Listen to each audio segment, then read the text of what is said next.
Et bonsoir tout le monde, merci à vous d'être présents pour cette 8e et avant-dernière journée de ce split hivernal en EVA League 2. Et ce soir, eh bien, j'ai la chance d'avoir Miss Pikachette à mes côtés qui a un planning surchargé en ce moment parce que au niveau e-sport, ça balance pas mal pour toi. Ouais, effectivement, il y a pas mal de choses à droite, à gauche, des petits majors, des petites LAN, mais en tout cas, on est là ce soir pour du EVA et je suis très contente d'être avec toi ce soir, mon cher Adibou.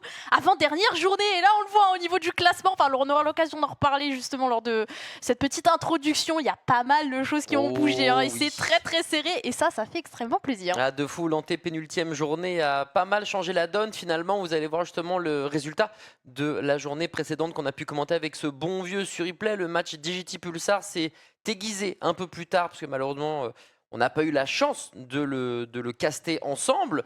Mais quoi qu'il en soit, il y a des équipes qui sont en forme, il y a des équipes qui malheureusement chutent au fur et à mesure et ça fait les affaires du spectacle et donc de nous tous régner aujourd'hui.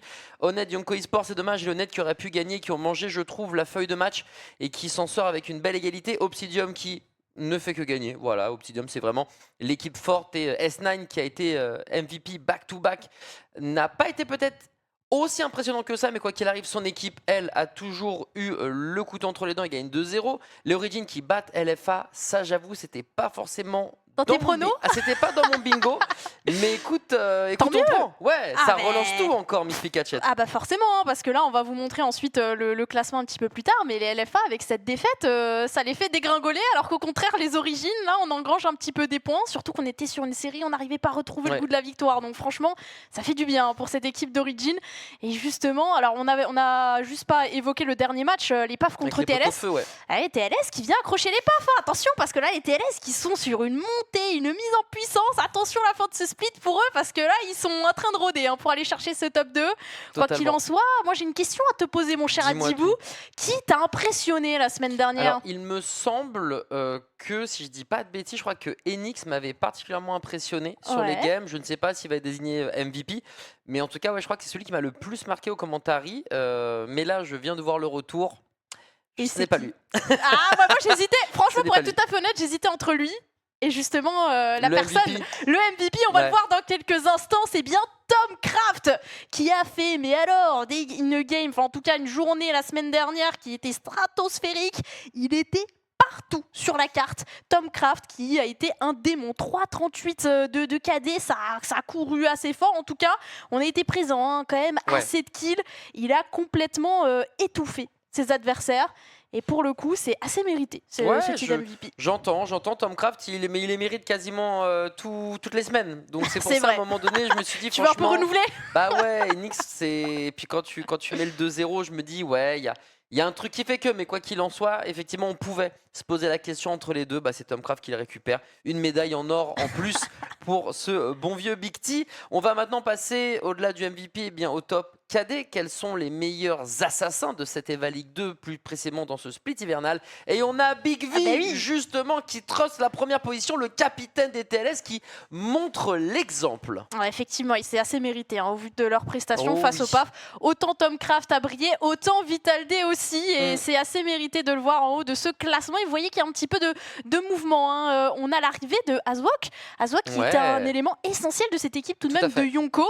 Et qui a été un élément important pour aller chercher cette égalité. Parce que c'est vrai que la première carte, c'était vraiment pas donné. Hein, et ça s'est joué à quelques détails, dont justement des kills de la part de ce joueur. On a Chopperman qui revient aussi un petit peu, qui regrimpe une petite place. Alors Tomcraft, vous l'avez vu tout à l'heure, hein, MVP, donc assez logiquement, il regrimpe aussi. Et Elvirus qui reprend aussi un petit peu de place du côté des pot-au-feu. Donc pour le coup, j'ai envie de dire, c'est assez logique au vu des matchs qu'on a observés la semaine dernière. Ouais, totalement. C'est une remise à niveau par rapport aux résultats précédents. Tout est assez juste finalement. S9 qui lui aussi garde sa deuxième place. C'est vraiment le Vital'd là qui m'a régalé et qui le disait en interview. Hein, autant il y a 2 semaines, cette égalité avait un goût de défaite. Autant face au pot-au-feu, cette égalité avait un goût de victoire. Et on vient un soir avec la cerise sur le gâteau en étant le meilleur joueur, entre guillemets, par rapport au Kiel et au Death. Donc ouais, ça me fait beaucoup rire. C'est un petit clin d'œil qui fait plaisir. On va justement regarder, parce qu'on vous l'a dit Ah bah avec oui. Pika, le classement qui a été pas Qu'en mal est-il? bouleversé, chamboulé. Et on voit que eh bien, les pot-au-feu sont quasiment sûrs de rester premiers, à part tremblement de terre sur ces 2 dernières journées. Mais normalement, ça devrait bien se passer pour eux. En revanche, il y a Oh, il y a vraiment du eu mouvement. un chamboulement en haut du classement. Pika, c'est bon pour le spectacle, tout Ah ça. bah totalement, hein. Les Obsidium là qui vont aller chercher une petite deuxième place, ça fait plaisir hein, parce que avant cette journée ils étaient 4e, donc ils ont fait un bon petit +2. Et au contraire, on a notamment cette équipe de LFA qui a chuté avec Ouais. cette défaite et qui les laisse, qui les sort en tout cas de ces 2 premières places qu'on le rappelle, hein, qui permettent d'aller chercher une montée en Ligue 1. Tout à Donc fait. très très important. Et vous le voyez, les scores sont quand même, les points sont assez serrés entre le top 2 et le top 4. On a 2 points d'écart avec TLS aussi entre deux où on l'a vu avec une très très belle montée en puissance qui peut aller chercher clairement cette deuxième place et cette montée en Ligue 2. Alors qu'au niveau du bas du classement, notamment la victoire d'Origine leur permet un petit peu Ah, on souffle. Hein. de souffler. Ah, gars, Clairement. clairement. Ah, ça fait du bien avec les 7 points et c'est là où il va falloir attirer un petit peu la vigilance des 2 dernières équipes, notamment Honed et Perse qui là mathématiquement ne sont pas encore out, Tout à fait. mais ça veut dire victoire ce soir. Ouais, c'est un impératif. J'ai pu avoir Matou très rapidement, qui a vraiment, elle aussi, c'est plus un couteau entre les dents, c'est un katana. Ah bah là. C'est la Masamune de Sephiroth entre les dents. Donc pour l'équilibre, c'est un peu compliqué. Mais ouais, ils sont vraiment déterminés et ils auront fort à faire aujourd'hui et la semaine prochaine, quoi qu'il en soit, puisque on va vous le rappeler si jamais vous ne savez pas trop, mais les 2 dernières places sont tout simplement dures, puisqu'elles vous catapultent directement en ligue locale. Et la 7e et 8e place ne vous catapulte pas, mais vous met dans une position de match de relégation. Donc il faut s'extirper de ce top 7 obligatoirement. Et c'est vrai que si on prend juste les maths, c'est compliqué pour Honed et Perks notamment. Ouais, il n'y a plus le choix. Là maintenant c'est victoire ou rien parce que sinon mathématiquement on commence à ne plus pouvoir remonter. Et malheureusement en plus ces 2 équipes n'ont pas encore inscrit de victoire dans ce split 2. Donc la tâche est encore plus ardue, sachant qu'on a affronté en plus de belles équipes et il en reste encore pas mal. Bah pour Honed, ouais, ce soir face à Ça va être TLS. Ah, ça va être très compliqué. Je croise les doigts pour elles. Mais justement, vu qu'on parlait des matchs de ce soir. Quelle belle transition. Évidemment, elle est trop forte, Pika. C'est une passe en profondeur directement dans les pieds. On va commencer avec un petit Pulsar Perks. Ah ouais, les Perks en dernier, là maintenant il n'y a plus le choix. Mathématiquement ils sont pas éliminés, on l'a dit encore, ils redescendent pas, mais pour ça il va falloir aller chercher une victoire face à Pulsar. Pulsar de leur côté qui ont une petite 5e place, donc on peut aller titiller un petit peu le haut du classement. Totalement. Mais pour l'instant on est plutôt bien. Paf, Obsidium, là, le premier contre le deuxième. Comment vous dire qu'on va se régaler, mon cher Adjibou. C'est le match de la semaine, ça, il y a pas de doute à avoir. Ça va être beau à regarder, les Obsidium qui sont sur 3 victoires consécutives, les pot-au-feu sur un match nul, mais qui bossent énormément. Et puis j'en reviendrai dessus un peu plus tard pour avoir papoté avec Monsieur Duff notamment. Match pile au milieu de la soirée, Origin, DJT qui malheureusement me fait mal parce qu'ils ont démarré si fort et là au fur et à mesure on dégringole, on glisse. J'ai glissé chef, sauf que là ça fait plusieurs semaines qu'on glisse. Attention parce que ça revient fort derrière, notamment on l'a vu, il y a eu des petites victoires de la part d'Origine qui commencent à les rapprocher au niveau du nombre de points. Donc là clairement ce match va être un petit peu décisif parce que là les Origines, s'ils remportent le match, ils passent devant DJT au niveau du classement. À 10 points, donc, tout à fait. Attention, grosse vigilance sur ce match. Ensuite, on va enchaîner avec les Honed. Pareil que les Perks. Malheureusement, on est dans ce bas de classement. On n'a pas réussi à trouver de victoire. Donc, ça va être assez dur face au TLS qui, cette équipe qui avait eu des débuts difficiles, sont en train de grimper. Et la dernière confrontation, les Yonko face au LFA. Des 2 côtés, les Yonko qui sauvent la mise avec un match nul lors du dernier match. Et les LFA, malheureusement, qui ont eu une défaite. Il va falloir se relancer directement. Effectivement, des équipes qu'on n'attendait pas glisser. DJT LFA qui tombe presque au pire des moments. Il va falloir justement, tu le disais, se réveiller, garder la poigne face à des équipes qui sont normalement à leur portée. En tout cas, il y a une chose qui est sûre, c'est que les matchs nuls, on n'en veut pas. Je crois qu'il n'y a aucune équipe que ça intéresse. Là, le match nul, il a un goût de défaite. Il n'y a pas de c'est une victoire, c'est une défaite. Il faut impérativement gagner les 3 points pour s'extirper de situations difficiles. Au contraire, essayer de gratouiller. Peut-être pas la première place, mais au moins la 2e pour ces matchs de promotion. Et c'est ce que je disais quand je faisais un peu de pub sur les RS pour annoncer qu'on allait commenter ensemble. Je crois que j'ai marqué un truc du style.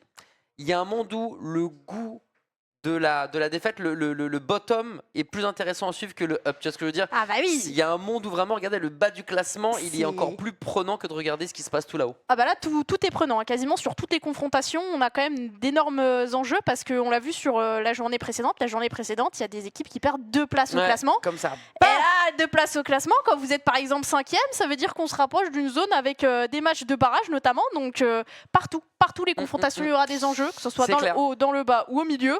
Donc j'ai envie de te dire, hâte que la soirée commence. Ouais, on va attacher nos ceintures, faire attention à ces turbulences, mesdames, messieurs. Prenez quelque chose à boire, grignotez, vous en avez l'habitude, et laissez Miss Pikachat et moi-même vous narrer cette très belle 8e soirée d'Eva League 2 split hivernale. Mais avant toute chose, petit break, pas grand-chose, 2 minutes, et on se retrouve juste après. A tout de suite.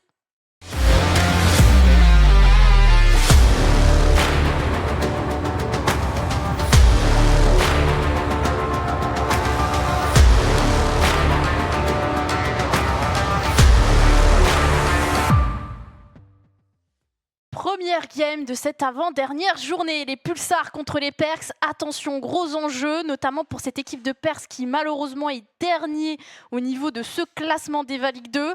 On n'a plus le choix, on est dos au mur, il faut une victoire mon cher. Ouais, c'est obligatoire et on aimerait presque le miracle se mette en place. On aimerait avoir une première victoire, tu l'as dit, mais face à une équipe de Pulsar, 10 points, 5e, qui pourrait du coup passer à 13. Ça va pas être facile, hein. Ça va vraiment pas être facile. Perse a gagné un point avec la Team Honnête, je crois que c'est son seul match nul de tout le split. Mais la Team Honnête, ben, elle est l'avant-dernière. Donc c'est pas rassurant. Voilà, effectivement, c'est pas rassurant. On va quand même découvrir cette équipe, non pas de Perks, mais de Pulsar, hein, les Bordelais, qu'on va apercevoir dans quelques instants, qui seront donc les challengers de la Lanterne Rouge, Old 70s, Frozen et Rocket, avec un Frozen capitaine et aussi un des star players de cette équipe. Effectivement, les Pulsars, malheureusement, hein, on n'a pas pu voir le dernier match face à Digity. Ça s'est joué un peu en off-stream. Match assez serré, j'ai les scores. Oui. Alors pour le coup, on a joué une artefact qui s'est jouée à 191, donc victoire du côté des Pulsars. Et ensuite, malheureusement, on a perdu Lunar. Donc vraiment, des maps que l'on voit, on peut observer de part et d'autre. Mais c'est vrai qu'une petite Lunar, on les avait jamais vus jouer dessus. Et malheureusement, on n'a pas réussi à trouver une petite victoire, 94-100. Donc vraiment, ce match face à Digity était haute en intensité. Et c'était, ça s'est conclu sur un petit match nul. Et malheureusement, bon, j'ai envie de te dire, ça fait les affaires un peu de personne parce qu'avec ce match nul, on fait du surplace pour cette équipe de Pulsar.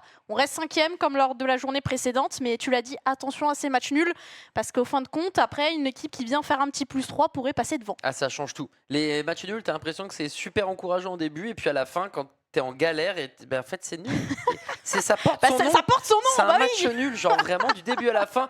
Et les matchs nuls, on n'en connaît pas assez la couleur du côté de Perks. On va découvrir parce qu'on a envie de la victoire. On a envie d'aller décrocher quelque chose de plus impactant. Mégalodon, Fenrir, Cryptic et Louis-Jo Jus, qui il me semble ne joue pas encore. Lui qui a été absent malheureusement lors de la dernière journée, qui était la semaine dernière.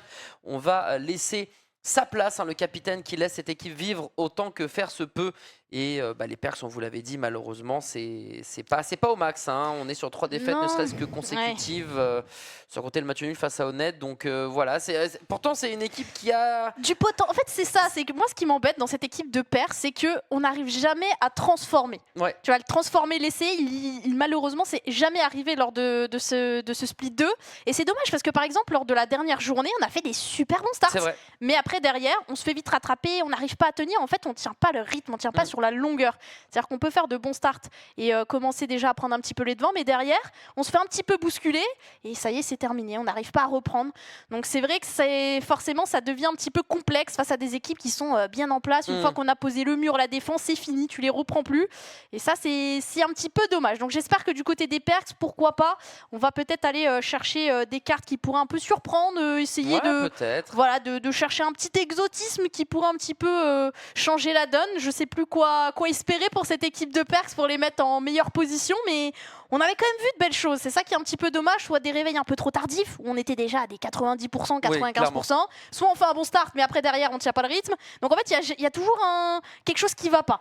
Ouais, Donc j'espère un match quand même où on peut du début jusqu'à la fin arriver au bout de ce qu'on veut faire en fait. Ouais, ne pas être le château de cartes qui s'écroule parce qu'il y a un coup de vent et d'un coup d'un seul on trébuche et il n'y a plus personne. C'est vrai qu'il y a des joueurs très bons. Mégalodon, c'est un joueur qu'on aime bien surveiller avec Suri notamment. Il n'est pas tout seul dans l'équipe, mais c'est dommage. C'est vrai que j'ai pas d'autres mots et puis j'ai pas eu le temps malheureusement de papoter avec eux. Donc je sais pas si c'est une question.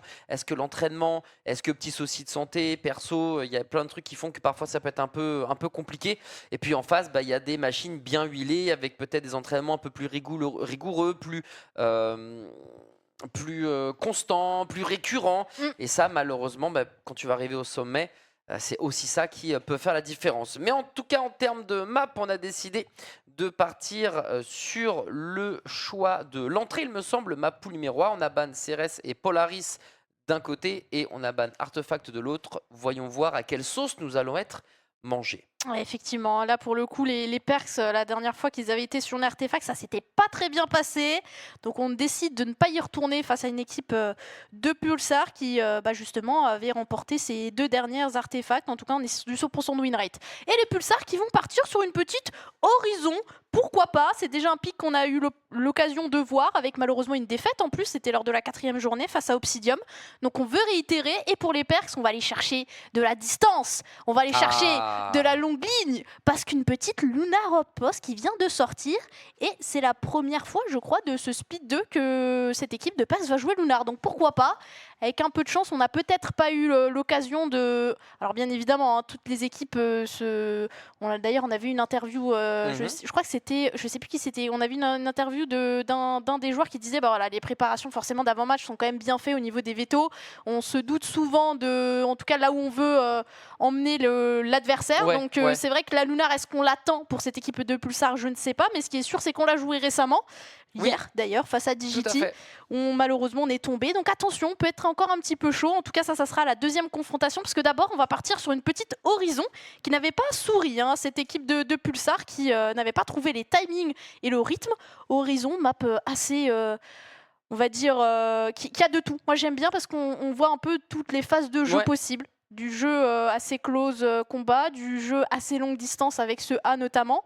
Donc moi c'est une map que j'apprécie particulièrement. Ouais, tout pareil, elle est comment s'appelle, elle est close combat, tu peux varier, tu peux flanquer en passant au niveau du bar, t'as la hauteur si tu veux jouer à l'Atlas, tu peux te cacher, mais si tu te caches, t'as intérêt à être vraiment sûr que tes coéquipiers peuvent te protéger au niveau de la ligne qu'on peut voir là, au niveau du bar, où tu veux un revenge, lorsque tu vas sortir de cette cache, de ce gros panneau publicitaire Horizon.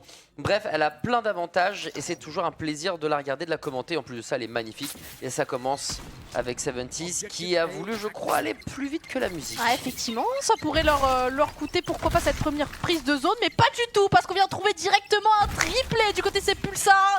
On enchaîne bien et déjà la -4 de trouver.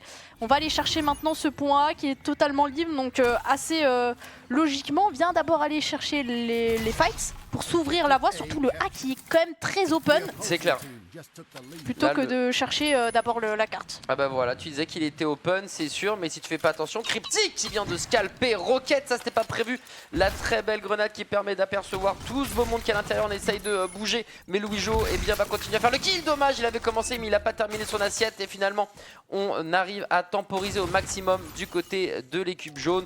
On va essayer encore une fois de faire au mieux, mais Frozen et ses 5 PV risque de faire la différence. Ah ouais, alors là le -3, clairement, là on avait la possibilité d'aller recap ce point A pour les Perks, mais tu l'as dit, un petit Frozen passé par là, même avec seulement un petit point de vie, ça lui a suffi pour gagner son duel. Et là maintenant, pour cette équipe de Perks, il va falloir se réorganiser pour venir attaquer. Vous le voyez, cette équipe de Pulsar qui est très regroupée au niveau de ce point B, au niveau de ce bar. On a les sonars maintenant qui vont pouvoir être bien utilisés, surtout pour avoir de l'information et utiliser ça pour pouvoir bien se positionner. Attention tout de même, parce que là, Luigio, t'es complètement naïf de la position d'OD. Ouais, puis il n'y avait pas de revenge en plus de ça. Fenrir, au moment où il décale, le bad timing qui fait qu'il se fait pulvériser. Et derrière la Spectre aussi qui régale cette arme qui a trouvé le cœur des joueurs, j'ai envie de dire. Et même quand on la joue, le feeling est excellent. C'est vraiment une arme qui est kiffante à jouer, tu vois. Ah non, je confirme totalement, et c'est encore une -4. Du coup, les Pulsars qui vont pouvoir engranger encore un peu plus de pourcentage, et cette fois-ci, ça sera bien le B qui va être sous leur contrôle. On va tenter justement de deny un petit peu cette première offensive, on le voit, mais le problème c'est qu'on n'est pas accompagné. Megalodon là qui n'a pas de trade, on est déjà en infériorité numérique. Fenrir peut-être pour un passage au niveau de Senvent, mais normalement ça sera bien, lui est bien anticipé. Attention au dé qui va décider de décaler. Oui, le timing est pas bon. Fenrir qui veut essayer de se faufiler, alors peut-être, mais c'est contrôlé. Les pulsars tout en maîtrise. Bah ouais, on voit que ça Cryptic qui prend un très beau kill nonobstant, en perdant peu de points de vie, mais à part se protéger et pas finir désynchronisé avec le reste de l'équipe, ça va être compliqué. On essaie de tenter des choses et là faut prendre le revenge et c'est pas fait. 76 qui s'en sort avec si peu de points de vie derrière Rocket qui gagne son duel et on va se faire dézinguer, climatisé par la patrouille Pulsar. C'est malheureusement légèrement décousu, j'ai l'impression. Miss Pikachette, on y va. Et on perd son duel et il y a un autre déclic, mais on est en 1 versus 1 monde, puis un autre déclic, toujours dans des conditions un peu compliquées. Là ce qui est pas mal c'est qu'on est en situation de 4v3 mais il faut accélérer. On a la vue sur Frozen, Megalodon également, Megalodon n'y va pas trop tout seul, c'est bon, non Fenrir qui tue Megalodon. Et derrière, on arrive tout de même avec Fenrir à récupérer enfin ce point. Attention tout de même à OD qui rôde dans cette veine qui pourrait totalement surprendre, il n'a pas été check, heureusement. Les Perks vont pouvoir au moins aller chercher ce point B. On est déjà à 70%. Le problème, c'est qu'on se doute pas de la position d'OD. Ah, OD, impossible, ça roule. En plus, la grenade ne va pas donner l'information. Il prend le kill, il va courir sur la vente. Derrière, il y a son coéquipier qui est là. On peut encore forcer, on peut courir avec. Et on fait le tour. Oh là là là là. Le jeu du chat et de la souris. Ah, clairement. C'est un chat perché et t'as pas le droit de toucher ton père, j'ai l'impression. Oh, il va chercher. Il a faim, OD, là, ce soir-là. Hein. Là, les griffes des pulsars sont sorties. On est peut-être chagriné du manque de soleil du côté de Bordeaux et du froid. Du coup, nos amis bordelais ont un peu le seum. Et là, eh bien, on a les 2 points qui viennent de s'ouvrir, il me semble. Et waouh, OD qui est dans en Super Saiyan. Bon, c'est un petit peu ça, hein. Il se balade sur cette carte. Attention au niveau de ce bar, on a réussi à prendre un kill encore une fois de la part de Cryptic. Fenrir, alors peut-être, j'ai envie de te dire, pour les Perks, mais toujours la même physionomie de match. On est déjà 85% pour les Pulsars. J'ai envie de te dire, vaut mieux tard que jamais. Maintenant, est-ce qu'on va réussir à tenir les vagues? Sachant qu'on a le A aussi qui vient de s'enclencher. On va tenter de le prendre avec ce petit shield Mégalodon qui essaie de temporiser un maximum. On reste toujours en vie. Louis-Jo qui trouve une bonne ouverture sur OD. Et on va enfin avoir la double cap pour les Perks. Voilà, on a vu que la grenade était très belle. On va se décaler, peut-être prendre le téléporteur. Non, on attend au niveau du spawn. C'est pas trop mal, hein. 76 qui se bat comme un bug. Mais qui prend un kill mais venu de nulle part alors qu'il avait un seul PV. Il va peut-être continuer sa folle cavalcade et derrière. Dommage, à 2 doigts de réussir le triplé. On a réussi en tout cas à créer, on va dire, un peu de jeu avec cette double cap. Maintenant, ça va être une situation de 2v3. On va pouvoir aller chercher ce point pour les Pulsars. Attention à Rocket avec cet Atlas.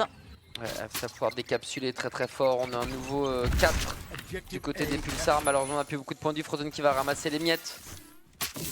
Au close combat, Rocket qui va préférer esquiver un petit moonwalk là. Esquisser plutôt un moonwalk avant de se prendre la max et à 92%, il va falloir se jeter dans la mêlée comme des beaux diables, Pika. Ça semble très complexe parce que le problème c'est que c'est le point A qu'il faut aller chercher. Donc on va aller au moins jouer les joueurs, mais le souci c'est qu'on gagne pas les duels. On les déloge pas du tout cette équipe de Pulsar. On tente l'impossible pour Fenrir, sauf qu'il va se faire littéralement courir dessus. Et ça, assez logiquement, ça va emmener les Pulsars sur une première victoire, en tout cas sur cet horizon. Les Perks qui ont eu énormément de difficultés, où on sentait que c'était pas une carte appréciée. Non, c'était compliqué pour les Perks malheureusement. Il y avait 1 ou 2 belles déclenches. Il y a vraiment 1 ou 2 moments où on a réussi à faire des beaux retakes, à gagner des duels.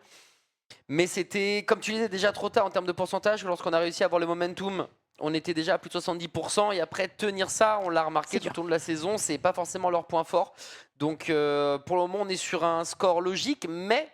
Lunar arrive. Lunar arrive. Et ça... Ah, c'est pas la même chose. C'est pas la même chose, on est vraiment sur une autre carte, une autre physionomie. Alors là c'est une carte maintenant gigantesque, on est sur 1500 mètres carrés. Vous le voyez, 3 zones, le A, le B, le C. Et là il va y avoir des petites stratégies, hein, notamment dès le start. Est-ce que forcément on va aller privilégier son up flag, mais il y a des strates aussi d'aller chercher directement ce point 1, parce que ce point 1 qui permet d'avoir la zone du milieu qui est forcément visible des 2 côtés. Donc il faut faire attention aux lignes, il va falloir vraiment avoir une bonne communication pour enclencher au bon moment. On a déjà vu malheureusement des équipes trop se précipiter alors qu'ils avaient tout le contrôle au final, il n'y avait pas besoin de plus que ça commit, plus que ça aller chercher. Donc ça va être intéressant de voir là pour le coup, c'est pas du tout le même rythme, c'est pas une horizon avec, on voyait la grande difficulté là pour le coup des Perks sur la horizon, c'était la prise du B qui était du close range où il fallait exploser ensemble, trouver les open kills, ça n'a pas du tout été le cas. Est-ce qu'en emmenant un petit peu plus de distance, un petit peu plus de Ouais, un côté un peu plus statique, avec juste des... Comme les échecs, quoi. On vient juste déplacer une pièce au bon moment, au bon endroit, ça leur suffit, plutôt que de courir un petit peu partout et d'être explosif. Ça pourrait être la formule pour les Perks, maintenant à voir, parce que cette équipe de Pulsar l'a joué récemment et a failli s'en sortir face à Digity. Ça a été un match assez serré, 94 à 100, ils ont malheureusement perdu, mais on a quand même, en tout cas, un peu d'expérience sur cette carte, alors qu'il me semble que les Perks n'ont pas encore joué cette Lunar. Vraiment, c'est un pic... Je crois pas, ouais. Non, j'ai l'info, ils n'ont pas joué cette carte sur Speed 2 en tout cas, donc c'est vraiment un pic peut-être pas anticipable, c'est ce qu'on essaye pour cette équipe de Perks. Ouais, de toute façon, il faut surprendre. C'est la définition de la folie, c'est de refaire les mêmes choses en espérant un résultat différent. Donc autant changer la donne, ils ont bien raison, ça surprend un peu tout le monde. Lunar, c'est pas forcément une map qu'on a beaucoup vue de toute façon durant ce split, on va pas se le cacher. Elle a été pick très occasionnellement, très ponctuellement, et il y a plusieurs raisons à ça. Elle est effectivement très grande, il faut cavaler comme un malade. Est-ce que tu as envie de jouer forcément à l'Atlas tout le temps? La réponse est pas forcément, mais d'un côté, tu peux aussi jouer hyper aggro. On l'a pas vu énormément, ça c'était lors du premier split. On l'a vu une fois jouer de manière hyper agressive et c'est en mode waouh. Mais on peut jouer en fait sans Atlas dans cette carte. Dans cette carte, c'est quand même un truc de fou, mais je te jure. Et c'était hyper agréable, donc ça se trouve, il y a un petit coup du chapeau, il y a un lapin qui va sortir comme ça d'une manche. Mais on doit changer de façon de sa façon de faire, c'est une certitude, on l'a bien vu malheureusement lors de tout ce split. Il y a des petits problèmes du côté des Perks, il faut réussir à chambouler tout ça. Et puis en face, on a une équipe bordelaise qui va à la chasse au point, qui on le rappelle, en a 10 pour le moment, qui pourrait monter à 13. Et à 13, on continue finalement de tutoyer cette deuxième place, synonyme de match de promotion. Donc il va falloir continuer à rester, on va dire, frais au niveau de l'esprit, parce que je trouve que les Pulsars, justement, vers la fin d'Horizon, se laissaient happer par le jeu des Perks, et c'est là que ça aurait pu être dramatique. Donc il va falloir non plus pas forcément confondre vitesse et précipitation. Ouais, effectivement. Et là, on voit directement dans le body Fenrir qui va perdre la vie sous le coup de Frozen. Chaque équipe a récupéré son up flag, mais les Pulsars, il me semble, légèrement avant. On a déjà des kills trouvés pour les Pulsars comme tout à l'heure. On décide de prendre maintenant de l'espace sur ce A. Est-ce qu'on va se faire contester? En tout cas, on a les 3 joueurs des Pulsars qui sont directement au centre de la map. Il y en a un en embuscade, il me semble que c'est Rocket, justement pour garder l'angle au niveau de son Atlas. Il y a un kill qui est hyper important qui vient d'être mis, c'est celui de 70s et Frozen qui tombe. C'est peut-être le moment justement de recap, Pika. Il y a encore un joueur qui rôde, COD, attention, il faudrait pas non plus aller trop vite. Et vous le voyez, c'est l'île de sniper qui pourrait faire tellement mal s'il y a malheureusement un petit body, un petit bout d'arme qui dépasserait. Et c'est pour ça que pour le coup on veut plutôt jouer safe pour cette équipe de Perks. On a la double cap pour les Pulsars, donc maintenant on n'a plus besoin forcément de faire le jeu. On peut tenir juste les lignes et être en réception, on le voit, la stratégie est simple. On joue 2 joueurs sur le milieu et 2 joueurs au niveau de sa zone. Ça me paraît plutôt logique si on veut essayer d'esquiver, en tout cas d'empêcher les offensives de cette équipe de Perks. Ouais, totalement, on verrouille, on cadenasse en jeu à l'italienne. Ça fait partie du jeu, c'est pas champagne, mais le but c'est d'aller au bout, le but c'est de gagner, donc tout ça c'est évidemment validé et maintenant il va falloir se débrouiller pour les Perks, peut-être avec un jeu de téléporteur, d'aller trouver la solution. En tout cas on ne se précipite pas justement, on n'accourt pas tel des poulets sans tête, c'est pas mal. Le problème c'est que oh là là, il y a eu un petit... Il y a eu double dans le décor et OD qui gagne son duel, et OD là il est on fire. Il fait tellement mal parce que le problème c'est que ces kills en plus c'est souvent des kills quand même très importants où il vient... arrêter directement une offensive ou au contraire venir se positionner derrière les lignes là pour le coup sur Horizon. Donc c'est pas forcément des free kills tu vois dans le dos où ça n'a pas trop d'importance. Là vraiment c'est des kills très importants et on le voit un cryptique là qui se fait un petit peu chasser par 70s. On a cette ligne de sniper et là ça va commencer à devenir un petit peu compliqué. Est-ce qu'on peut trouver l'ouverture? Ça commence par Fenrir sur Rocket. On a toujours OD qui va venir rôder avec 70s sur ce deuxième side et là on est parti du côté des flags adverses. Alors peut-être. Dommage, on s'est fait récupérer par la patrouille. Là c'est Frozen qui était encore en place et on essaye de s'extirper de cette situation. On risque de voir la trappe se refermer. Il faut y aller ensemble. OD même s'il perd son duel. Le revenge kill évidemment de Frozen, le classique. Par contre on va falloir faire attention, il a balancé une grenade mais sur lui-même. 2 points. Il passerait à 5 mais je crois que ça sera toujours 5, tu restes dans le bas. Les 2 dernières places. Et c'est compliqué, j'ai peur de ça. Je pense que c'est plus pour terminer sur une bonne note, peut-être pas finir lanterne rouge. Et mais c'est vrai que c'est compliqué, on va pas se le cacher. Donc pour le moment, on arrive toujours à contenir les Perks. On a toujours ces 2 points du côté de l'équipe bordelaise. Malheureusement les Troyens qui n'arrivent pas à trouver l'angle. Et on attend patiemment 76 avec son Atlas. En vrai tous les joueurs ont une Atlas du côté des Pulsars et du côté des Perks c'est pareil. 8 Atlas sur le terrain. Et quasiment autant de spectres au Defrozen. Double décal, double kill, pas de jaloux. Non, on a bien contenu, on se fait pas avoir hein, sur les offensives potentielles. Et encore une fois, un OD qui vient ramasser un petit peu des kills très importants sur le Mégalodon. Là, il commence à y avoir un petit peu de monde autour de lui. Il décide de repartir, pourquoi pas, face à OD. Mais il y a encore 2 joueurs, hein. Ça risque d'être compliqué. Luijo qui va venir en aide pour venir assurer un petit trade. Est-ce qu'on peut aller chercher plus? Luijo un petit doublé. Alors peut-être la tendance qui pourrait se renverser. Fenrir qui vient également épauler. Il reste plus que Rocket seul en vie. Ouais, c'est pas mal, on a coupé les lignes de rotation au moment où on a gagné enfin son premier duel, ça passait. Le deuxième, on a commencé à, voilà, pas perdre pied, mais peut-être surpris du côté des pulsars. Et ça a permis au père justement de s'engouffrer dans la faille et de récupérer les points. Oh, Fenrir qui s'est pris la max et qui va devoir s'enfuir, mais je pense qu'on l'attend bien sagement. Il y a 2 hommes prêts à abattre l'ennemi. Ah oui, du côté de Pulsar. Je crois qu'il y a un joueur. Ah bah non, j'allais dire, il y a un joueur qui est venu l'aider, c'est Cryptic, sauf qu'il s'est fait réceptionner au téléporteur. Donc là, il est un petit peu seul contre tous, sachant qu'on allait chercher cette triple cap hein, du côté de cette équipe de Perks. Alors peut-être si on arrive à tenir face à ce duel et Luijo qui arrive à faire le kill sur OD, mais Frozen hein, qui prendra le meilleur face à Megalodon. Attention, Rocket dans le dos qui va arriver, qui va faire tomber Luijo. On va bien pouvoir reprendre ce point B, ce home flag du côté des Pulsars. Il y a quand même beaucoup de timing très bon pour les pulsars. Je crois que j'ai rarement vu, peut-être parce qu'on a la bonne POV au bon moment, mais autant tu sais de... Je me retourne, il passe, je balance une grenade, il avance. Genre vraiment les Perks là-dessus, ils sont pas non plus chanceux et ça arrange justement les pulsars qui avec ce point peut-être se disent que mathématiquement ils peuvent l'emporter. Je sais pas, je serais pas convaincu de ça. Je suis très nul en maths donc voilà, mais quoi qu'il arrive, si on prend par contre les 2 points, là c'est sûr c'est bonne nuit les petits. Ouais, Rocket qui va reculer, Luijo qui va tomber. Dans le dos, tu l'as dit, toujours un bon timing pour cette équipe de Pulsar. Et ça risque de causer la perte de cette équipe de Perks, même s'il y a un joueur, c'est Fenrir qui va aller titiller le home flag adverse. Et on tient bon, attention, il y a un autre joueur qui rôde, c'est pas n'importe quel, c'est OD. OD qui a fait tellement de ravages. Et on n'arrivera pas à le faire tomber. Fenrir qui a essayé de se sauver, de s'extraire de cette situation, mais assez complexe. Luijo pour remettre un petit coup, attention parce qu'on a une tricap là du côté de Pulsar, même si on arrive à trouver la cible du côté de Luijo avec cette grenade. OD, tu sais, il a vu la grenade, il a fait bon, c'est mort. J'essaie même pas d'esquiver là. Il a essayé de la remonter, peut-être une reprise de volée, ça n'a pas marché avec le pied. Quoi qu'il en soit, 91% là, même s'il y a double cap du côté des Perks, c'est finito, donc il va falloir essayer de venir caper également le point A. Mais vous voyez sur le kill field, il y a déjà 3 morts et aucune perte à amener, à souligner du côté des Pulsars. Et malheureusement, je pense que les Perks, aux alentours des 70%, devront baisser le rideau de fer et bien prendre une énième défaite, malheureusement. C'est dur pour le moral, hein. Ça fait penser au TLS, c'est qui venait, comme disait Vital, tu viens chaque journée, à chaque match pour prendre une valise. J'ai l'impression d'avoir ce sentiment-là pour les Perks. C'est compliqué, tu l'as souligné, il y avait peut-être un petit truc à faire à droite à gauche, mais... L'Eva Ligue 2 est dur, il y a des très belles équipes et des très beaux joueurs et on s'arrêtera à la victoire des Pulsars 2-0 qui vont non plus avoir 10 mais 13 points. Attention, le classement va encore pas mal changer. Et oui, hein, là ça va être les adversaires directs, il faudra pas trembler sur cette 8e journée. Du côté des Perks, on l'a dit, un petit peu compliqué et malheureusement quand on est dans cette spirale un peu difficile où on n'arrive pas à lever, on va dire, un peu la tête hors de l'eau, bah, ça semble un petit peu complexe de venir créer des exploits.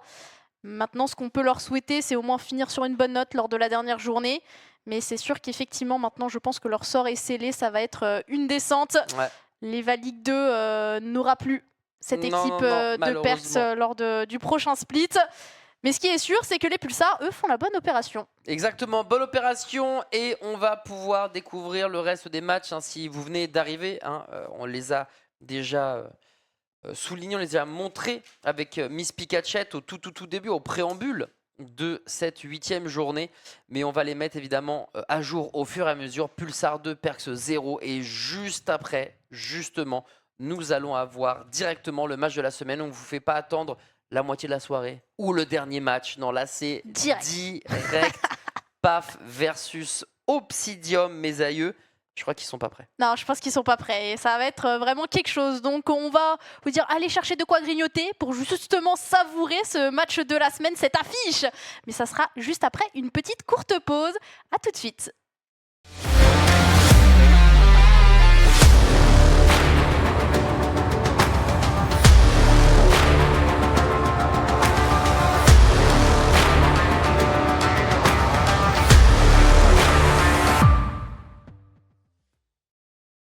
De retour, le match PAF Obsidium a eu un petit peu de retard et il va s'en accumuler un petit peu plus parce que le match va être reporté, il sera joué un petit peu plus tard dans la soirée.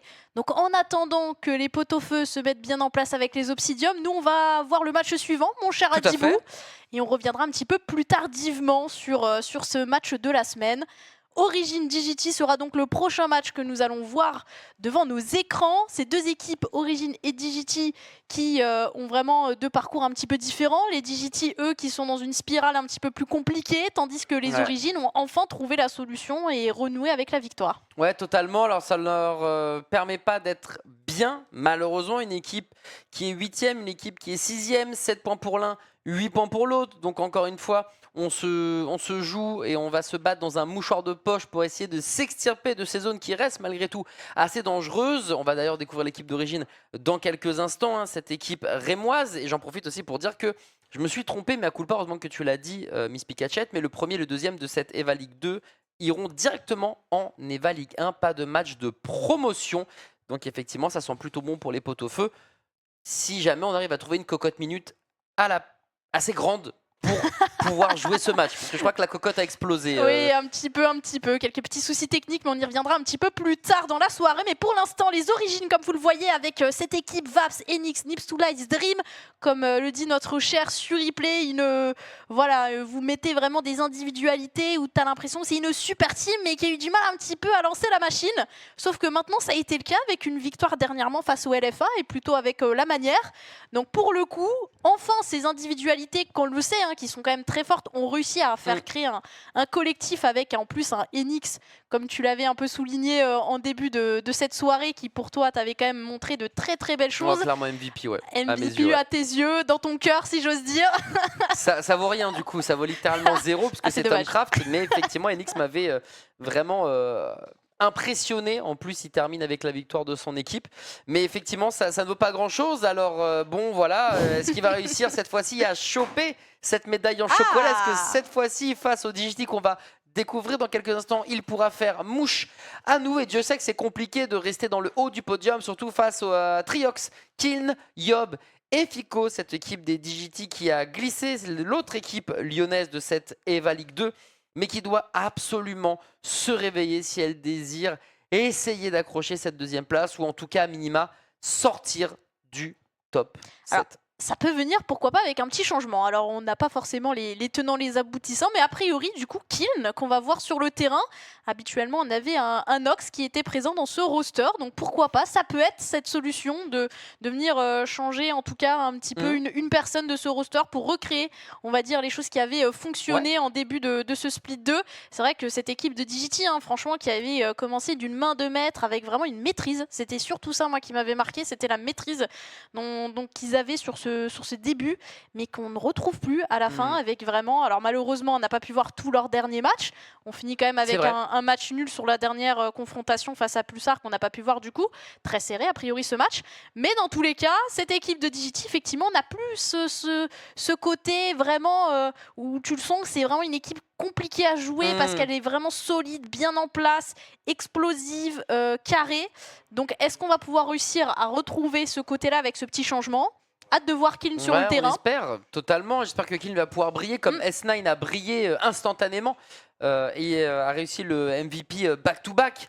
On va voir maintenant où est-ce qu'on va aller. Origin qui avait le choix du menu. On va donc découvrir DGT qui va ban une première carte, Origin qui va en ban une autre et DGT qui aura le dernier mot. C'est The Cliff pour le moment qui saute. CRS, une map emblématique, la première de l'EVA, enfin de After H, le jeu vidéo derrière cette EVA League, qui va sauter instantanément. Et s'il va pas de 1, 2, 3 soleils au pays de la jungle et du roi lion, interdit du roi lion, du livre de la jungle, pardon, interdiction d'attendre et de patienter avant de se faire sniper.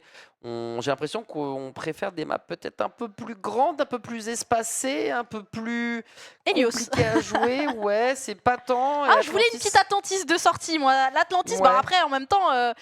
Origin avec leur performance la semaine dernière face à LFA, Natlantis vraiment maîtrisé de bout en bout parce qu'on a quand même mis 100 à 3 à LFA. C'est vrai. J'étais plutôt surpris de ne pas voir du coup les Digiti la ban parce que c'est vrai que on a préféré du coup des bans par rapport à son confort de map plutôt que d'aller faire un ban offensif, disons. Mais c'est vrai que attention, cette équipe d'Origine vraiment a montré de très belles choses sur Atlantis, une très belle maîtrise avec des individualités qui ont réussi à briller notamment.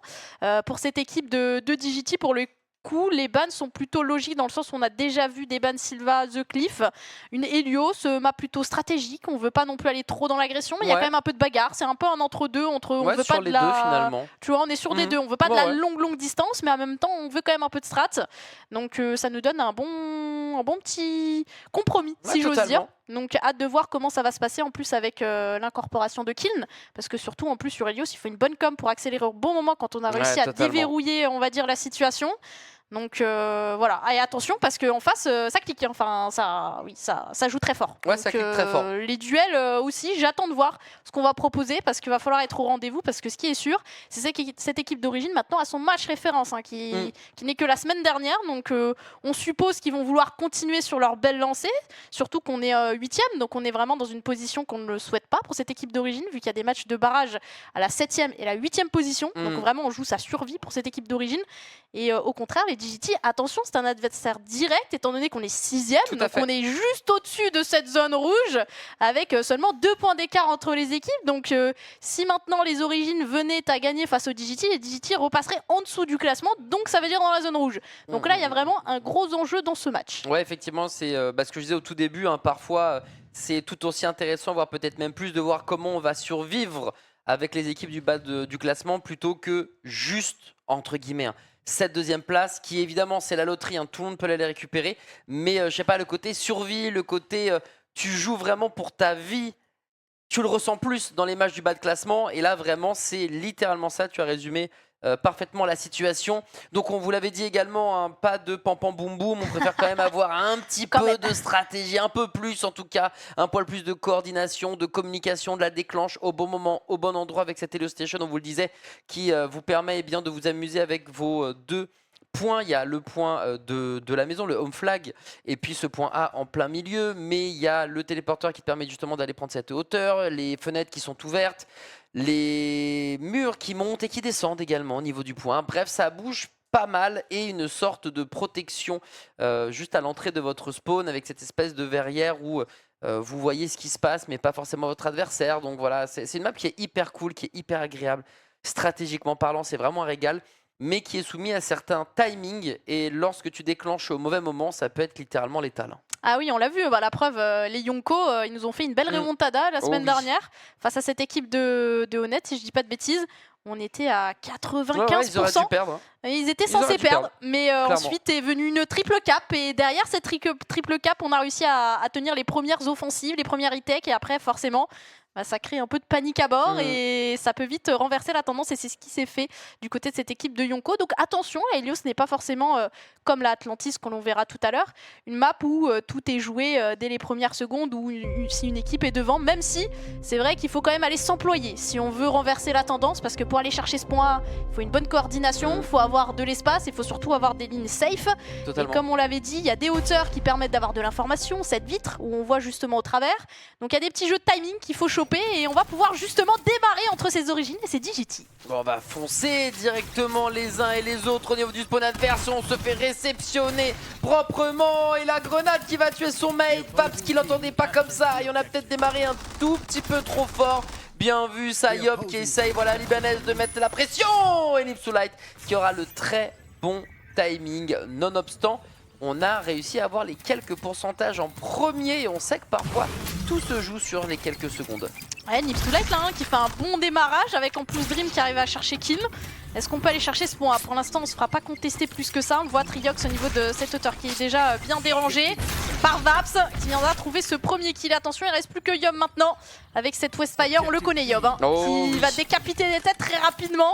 Mais pour l'instant, c'est bien une double cap trouvée par les Origines. À tout moment, il y a un soda pop qui burst. Je te le dis, là, c'est son soda pop. Attention, ça peut aller très vite. La double cap, en tout cas, qui permet aux Origines de tout de suite remettre le pied sur le point et de reprendre le rythme de la game, à voir si on souhaite l'accélérer ou tout simplement verrouiller. Je pense que ça sert à rien de s'énerver. En tout cas, Nipsulite qui est plutôt pas mal bien épaulé. Et c'est peut-être ça la surprise. À mon avis, on s'attend pas à ce qu'on soit deux. Et le revenge, il est... Voilà, c'était parfait. On s'attendait pas à ça. Ouais, on n'était pas bien synchro là. Du côté de cette équipe de DJT, on s'est donné un 1 alors qu'on était deux. Il aurait fallu décaler un petit peu en même temps. Et donc ça a fait les affaires de cette équipe d'origine qui va pouvoir continuer d'avoir cette double cape avec un Nipsulite pour l'instant qui fait un début de carte. Tony Truant, on l'a vu, qui fait des kills très importants. Nips. Ouais. Nips, c'est pas forcément le joueur que tu vas voir au-delà en termes de nombre de kills supérieurs, mais c'est souvent des kills importants pour finir ou débuter des attaques. Et ça, c'est un joueur qu'il faut avoir dans son équipe. Ouais, clairement. Et c'est marrant, on n'a pas été gourmand du côté de la team origine. On aurait pu, je pense, récupérer le point A. Le problème, c'est qu'on aurait perdu des positions, mais on aurait pu tenter, on aurait pu être greedy et on joue calmement, patiemment. À quoi sert d'avoir le point A à partir du moment où on mène à ce point-là? Et Nipsulite qui joue avec le bouclier adverse en plus de ça. Et c'est la débandade, c'est du 3 pour 1 en faveur des DJT. On a déclenché un peu partout en même temps. On aura beau réussir à consolider et à temporiser des enfers, ça ne se passera pas du tout comme prévu. Les DJT, les Lyonnais qui vont aller récupérer le point C, qui vont récupérer le point B, qui vont peut-être tenter de récupérer ce point A. Oh, Nipsulite, il fait mal. Oh, le kill admin, ouais. Ça, c'est pas ce qu'on voulait voir. Ouais, bah surtout que ça va permettre à cette équipe de DJT d'aller chercher ce point. Vraiment, le timing est malencontreux là pour cette équipe d'origine qui était bien devant et qui va voir justement les pourcentages de DJT s'envoler. Et là, on a réussi à proposer une très belle retake de la part de DJT. Autant sur la première, c'était un peu des synchros, autant sur la deuxième, on a accès vraiment deux parties de la map différentes à deux pour venir assurer des trades et pouvoir récupérer de l'espace. Attention à Dream qui trouve des kills avec Nipsulite. Pour l'instant, pas de trade proposé par cette équipe de DJT. On est obligé de reculer, de laisser un petit peu place. On le voit, on essaye de tirer au travers de cette grille qui réduit de 50% les dégâts. Alors on hésite à passer sur ce point 1. En tout cas, on a déjà récupéré son off-flag du côté des origines. Ouais, c'est pas mal et ça se bat vraiment comme des beaux diables. On a toujours l'avantage du côté de DJT avec cette double cape. Et on voit qu'on est 3 hommes au sol du côté d'Origin. On a envie de prendre ce point, mais on sait que c'est compliqué. Enix, il va peut-être essayer de faire la tour de contrôle pour justement empêcher tout ça. La belle grenade qui est pas mal, on donne l'information. On perd son duel, Pico. Voilà, ça peut changer la donne en faveur des DJT, cette histoire. Ouais, c'est bien amené. Là, il reste plus que Enix avec Vaps qui est quand même bien diminué. Vaps qui a été repéré. On va devoir attendre et on a bien tanké là pour les DJT parce que pour le coup, on s'est amené d'une petite sticky. Attention à cette ouverture de part, Vaps. Le Quickscope, c'était beaucoup trop rapide sur Yop qui va tomber. Attention à ce joueur. C'est vrai qu'on n'a même pas eu le temps plus que ça de vanter ses mérites à l'Atlas, mais Vaps, quelle rapidité d'exécution qui vient mettre à mal cette équipe DJT et on voit, ça a pu enclencher maintenant sur le 1 et on a la double cape. Oh, il a vapsporisé comme on dirait dans le milieu. Oh, il a changé d'arme. Quickscope, il a scalpé le bro. Oh, c'était incroyable et ça c'est une action clutch qui permet à son équipe entre autres enfin de reprendre à nouveau la game à son compte avec le point B et le point A.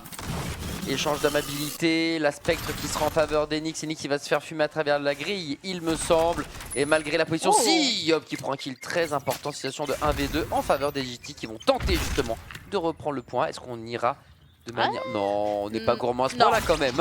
Non, quand même pas. Surtout qu'il faut consolider justement ce Afik qui a pu le récupérer. On s'est fait un petit peu reveal là avec cette sonar. Attention à Yob. Yob qui va voir des premiers duels. On décide de repartir mais c'est trop tardif. Enix va pouvoir ajuster cette grenade. Et là on est en situation de 3v3. On vient de voir... Oh, le travers, ça passe pour Enix à la Warden. Et là ça vient libérer un petit peu d'espace Fico au travers de cette grille qui viendra prendre des dégâts. En plus il y en a accompagné de la part de Vaps. Et là on joue ensemble du côté des origines. On va pouvoir récupérer ce high Vaps qui se précipite pour aller chercher au flanc adverse. Mais il y avait Triox en couverture. Sauf que le trade est bien assuré par Enix.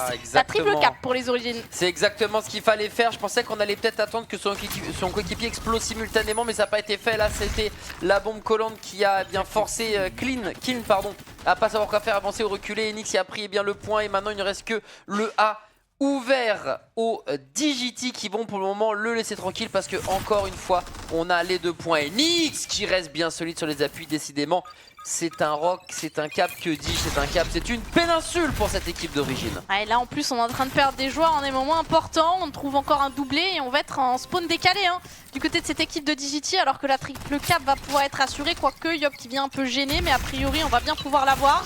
Les origines qui vont pouvoir passer devant très rapidement. Déjà qu'ils ont l'avantage au score, ça risque d'être assez rapide. Et là, du côté des DJT, il va falloir enclencher sur la prochaine attaque et plutôt réussir à trouver des bons duels. Parce que pour l'instant, c'est bien les origines qui les remportent. Ouais, totalement. Là, c'est compliqué, hein, les Lyonnais qui n'arrivent pas à trouver la faille.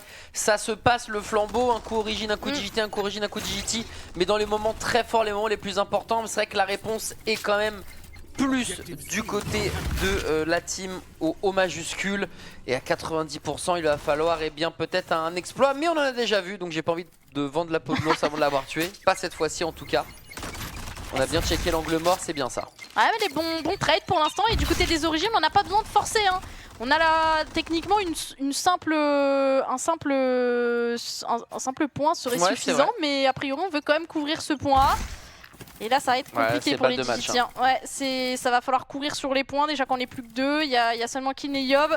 Ça semble complexe de venir créer un petit exploit là-dessus. Même si Yob va tenter d'aller récupérer ce point A. Il y a toujours ce B qui est gênant et qui permet de grimper les derniers pourcentages pour cette équipe d'origine. Et justement, il va falloir handicaper. C'est trop tardif, il me semble. Du côté de ses origines, on va bien inscrire ce 100e point. Et les DJT qui auront réussi à répondre, mais pas assez. Et là, moi, ce que j'apprécie dans cette équipe d'origine, quand tu regardes le nombre de kills effectués, c'est assez homogène parce qu'on sent vraiment un mouvement de groupe. Et ça a été vraiment plutôt bien amené, surtout bien timé et tous ensemble. Ouais, là-dessus, ils étaient impeccables. De manière globale, les Rémois étaient impeccables. Ça a joué en équipe, belle coordination, quelques clutches. Alors, on a su répondre du berger à la bergère aussi du côté DJT, donc c'était cool. Mais c'est vrai que sur la longueur, c'était un petit peu moins présent. Effectivement, ça s'est pas passé comme prévu. Et puis à la fin, quand t'as la double cap, effectivement, c'est balle de match, je suis obligé de courir, t'es que 2. Bref, ils ont pris la sang. C'était trop compliqué. Les gars étaient 3 en défense ou 2 à minima. Et c'était compliqué. Bref, on a voulu esquiver les maps pam pam boum boum. Elle était rythmée quand même, hein, cette carte. La LS, c'était pas de tout repos. Hein. C'est pas le premier qui a le pourcentage au-dessus et ensuite on verrouille et il n'y a plus rien qui se passe. Hein. C'est clair. Non, clairement, ce sont deux équipes qui sont portées quand même avec une ADN un petit peu bagarre et on l'a ressenti sur cette Helio Station.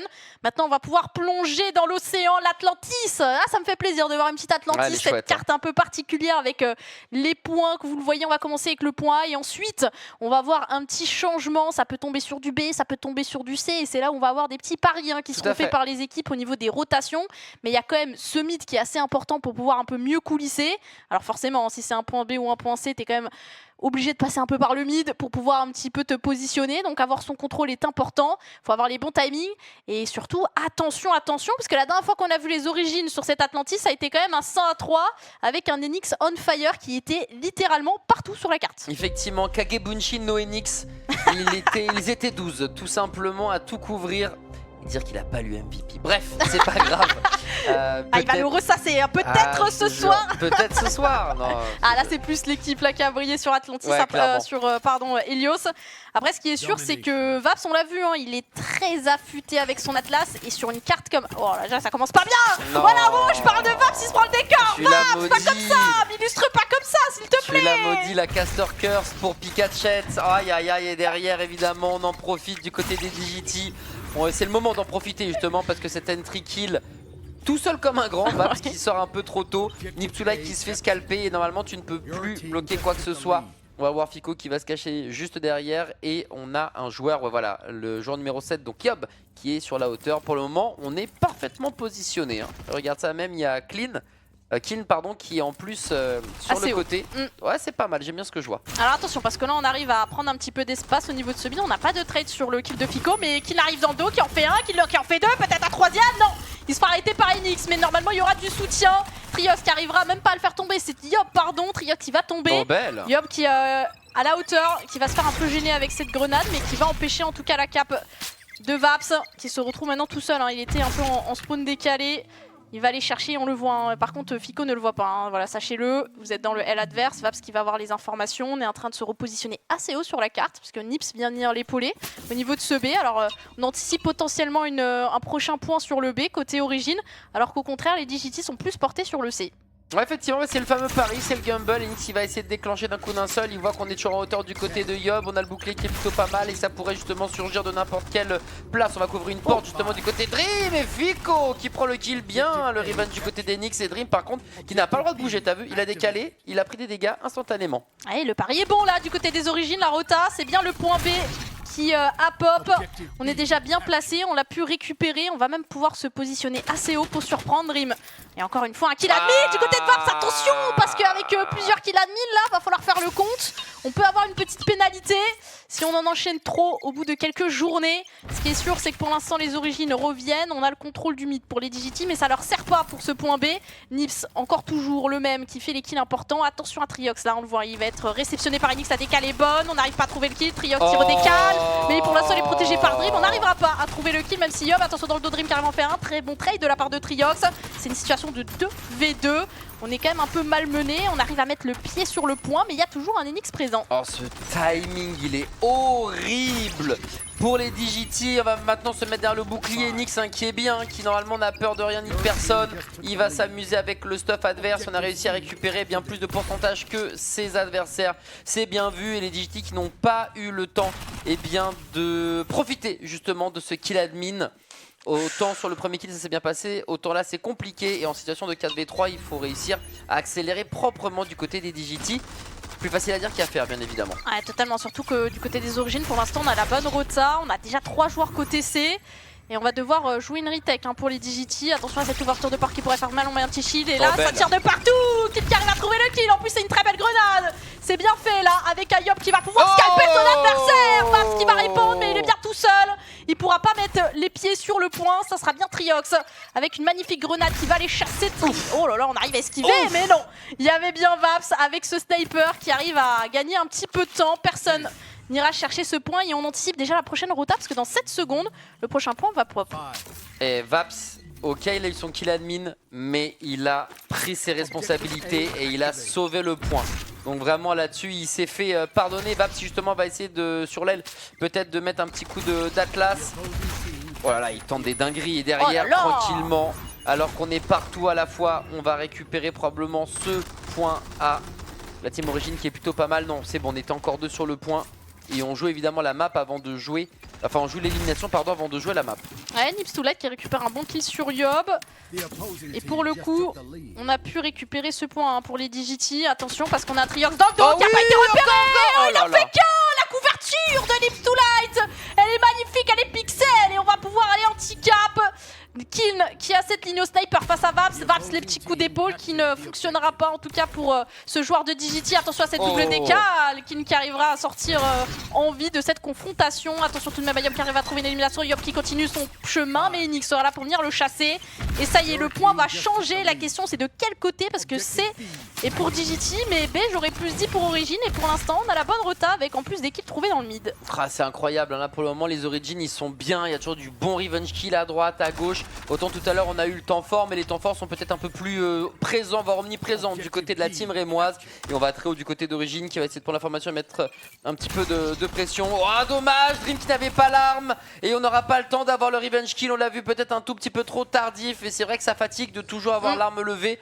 Mais voilà, t'as pas l'arme levée, c'est la seconde qui fait que tu perds ton duel. Il y a Enix qui essaie de dans le L adverse pour pourquoi pas un peu surprendre. Le mid est sous le contrôle des Digiti, on va tenter une incursion, mais attention, Fico qui trouve le premier kill sur Nips. Sauf qu'est-ce qu'on va anticiper Enix dans le dos? Non, Enix qui fait le -1. Et Fico il le sait, hein, il va devoir aller le chercher avant de pouvoir mettre le pied sur les points. Ça va être sinon un peu complexe. Fico qui fait le kill, mais attention, on arrive toujours à récupérer le point, mais trop tardivement là, le temps de le récupérer, le point va déjà bouger. Donc on pourra rien gratter là pour les Digiti. On voit qu'on a le contrôle du mid et on se précipite sur le C. Hein. Et là, il y a 2 points maintenant qui va s'activer. Le A priori sera pour Digiti, le C pour Origin. Est-ce qu'on va venir contester? Attention à cette sticky et Vaps avec son sniper qui fait parler encore la poudre. Qui va tomber, attention parce qu'il y a beaucoup de confrontations là sur cette tentative de prise de A. Fico, Yob, on continue les kills pour les Digiti alors que C a été récupéré par les Origines. Voilà, Enix il arrive à tenir bon comme un beau diable, hein, mais c'est compliqué de tout faire. Et Yob qui va se déchaîner puisqu'il y a une -4 et c'est le moment justement de se dépêcher. Et plutôt que de prendre le point A, on préfère se positionner du côté de Kiln de manière toujours maligne. Je crois que j'aurais peut-être préféré une tentative de point A, mais on préfère voilà tuer l'adversaire et on perd son duel. Et là, heureusement que Fico est présent, mais on est toujours dans cet équilibre très balbutiant avec un avantage d'origine en termes de joueurs présents, 3 versus 2. Les DJT qui ont quand même un peu de réussite sur ce coup-là, je trouve. Et Nyx, oh, il est injouable. Hein. Il est injouable. Mais il y a toujours un joueur qui traîne. Hein, et pour le coup, je sais pas si t'as remarqué, les DJT arrivent toujours à récupérer le point, mais à la fin, c'est fini. Clairement. C'est trop tard, mais heureusement, on en a la bonne rota. On va pouvoir tenter cette fois-ci la double cap. Parce que je pense qu'on pourrait s'en vouloir tout à l'heure de ne pas avoir tenté. Est-ce qu'on va avoir le temps du côté de Kill? Parce qu'on va avoir déjà Dream face à lui. On récupère le premier kill. Derrière, on va être soutenu. Et on va enfin avoir cette double cap. Attention, parce que la grenade qui va connecter. Ouais, fait mal. Ils sont plus que 2 là, hein, Nips et Enix. Faudrait pas non plus surjouer. Il va falloir attendre les coéquipiers pour tenter de reprendre un peu les zones. Ouais, là, faut se faire oublier. Faut essayer peut-être de s'infiltrer autant que faire se peut. Mais faut pas se faire repérer. On va perdre, ok, 10, 15, 20%. C'est pas grave, ça va on va vite, jouer à 4. Ah bah double cap c'est un enfer et bien sûr la triple cap. Ouais clairement. Et la triple cap qui si on va pas au bout devrait arriver dans quelques instants. Je crois que c'est aux alentours d'une minute 30, quelque chose comme ça. Et c'est du 2 pour 2 pour le moment. Avec un avantage certain, pour pas dire un certain avantage pour les DJT. Et Dream là avec son pixel PV va se faire évidemment récupérer les DJT. Miss Pikachu qui s'envole vers d'autres cieux, j'ai l'impression. Oui. Ouais, parce que là, en fait, la double cap sur Atlantis. Et on finira sur une petite balle d'Enix sur Yop quand même. Mais ça sera pas suffisant. Les DJT vont pouvoir aller chercher un point supplémentaire. Quoique là, il faut les empêcher de mettre les pieds sur n'importe quel point. Sauf que là, on le voit. Au niveau de la mini-carte, on est bien positionné sur le B. Il va falloir venir contester très rapidement du côté de Nips Light et Dream. Parce que si on récupère ce B, il reste plus que 3 petits pourcents à les glaner. Il y a Fico qui arrive à faire les kills. Et Nips Light qui tient bon. On va pouvoir anti-cap à 99%. Alors il faut tenir pour Nips. C'est compliqué. Nips qui fait kill. Nips qui reste en vie. On sait comment, bien accompagné par Nips. Nips toujours là. Qui n'a pas dit son dernier mot. 99% du côté des DJT. Et là, c'est une quadra qui est tombée. Est-ce qu'on peut tenter la remontée de l'enfer pour les origines?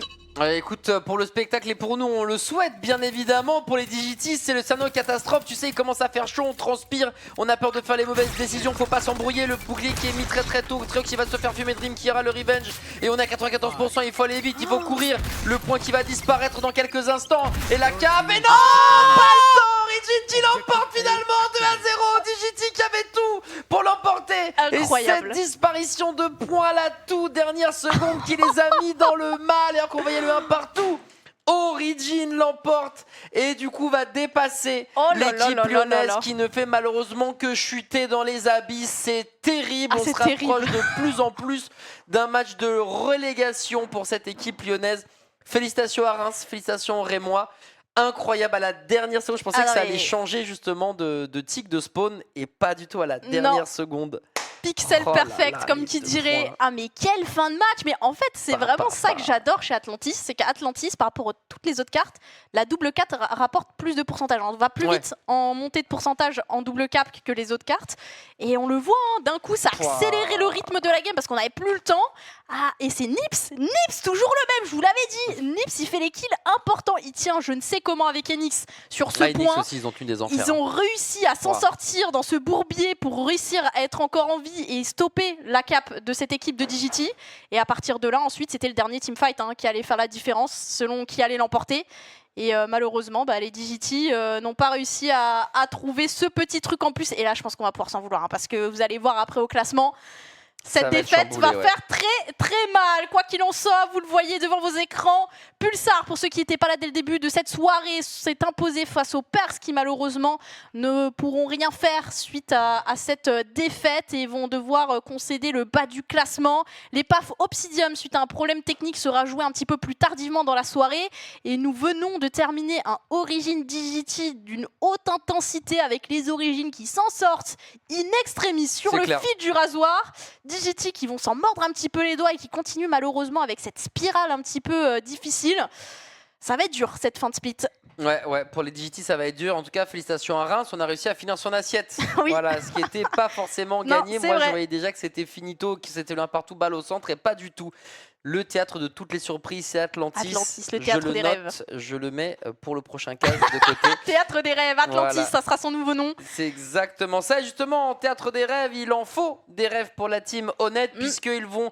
Montauban va jouer contre Toulouse. C'est un duel au niveau du sud que ça va se passer. Avant toute chose, on va juste reprendre nos esprits, boire un petit verre d'eau. On se retrouve dans 2 minutes, juste après la pause, pour ce match. La team honnête qui doit impérativement sortir du bas de tableau. Les TLS qui doivent absolument gagner pour être encore plus haut. un match grand écart qui nous attend dans quelques instants. À tout de suite.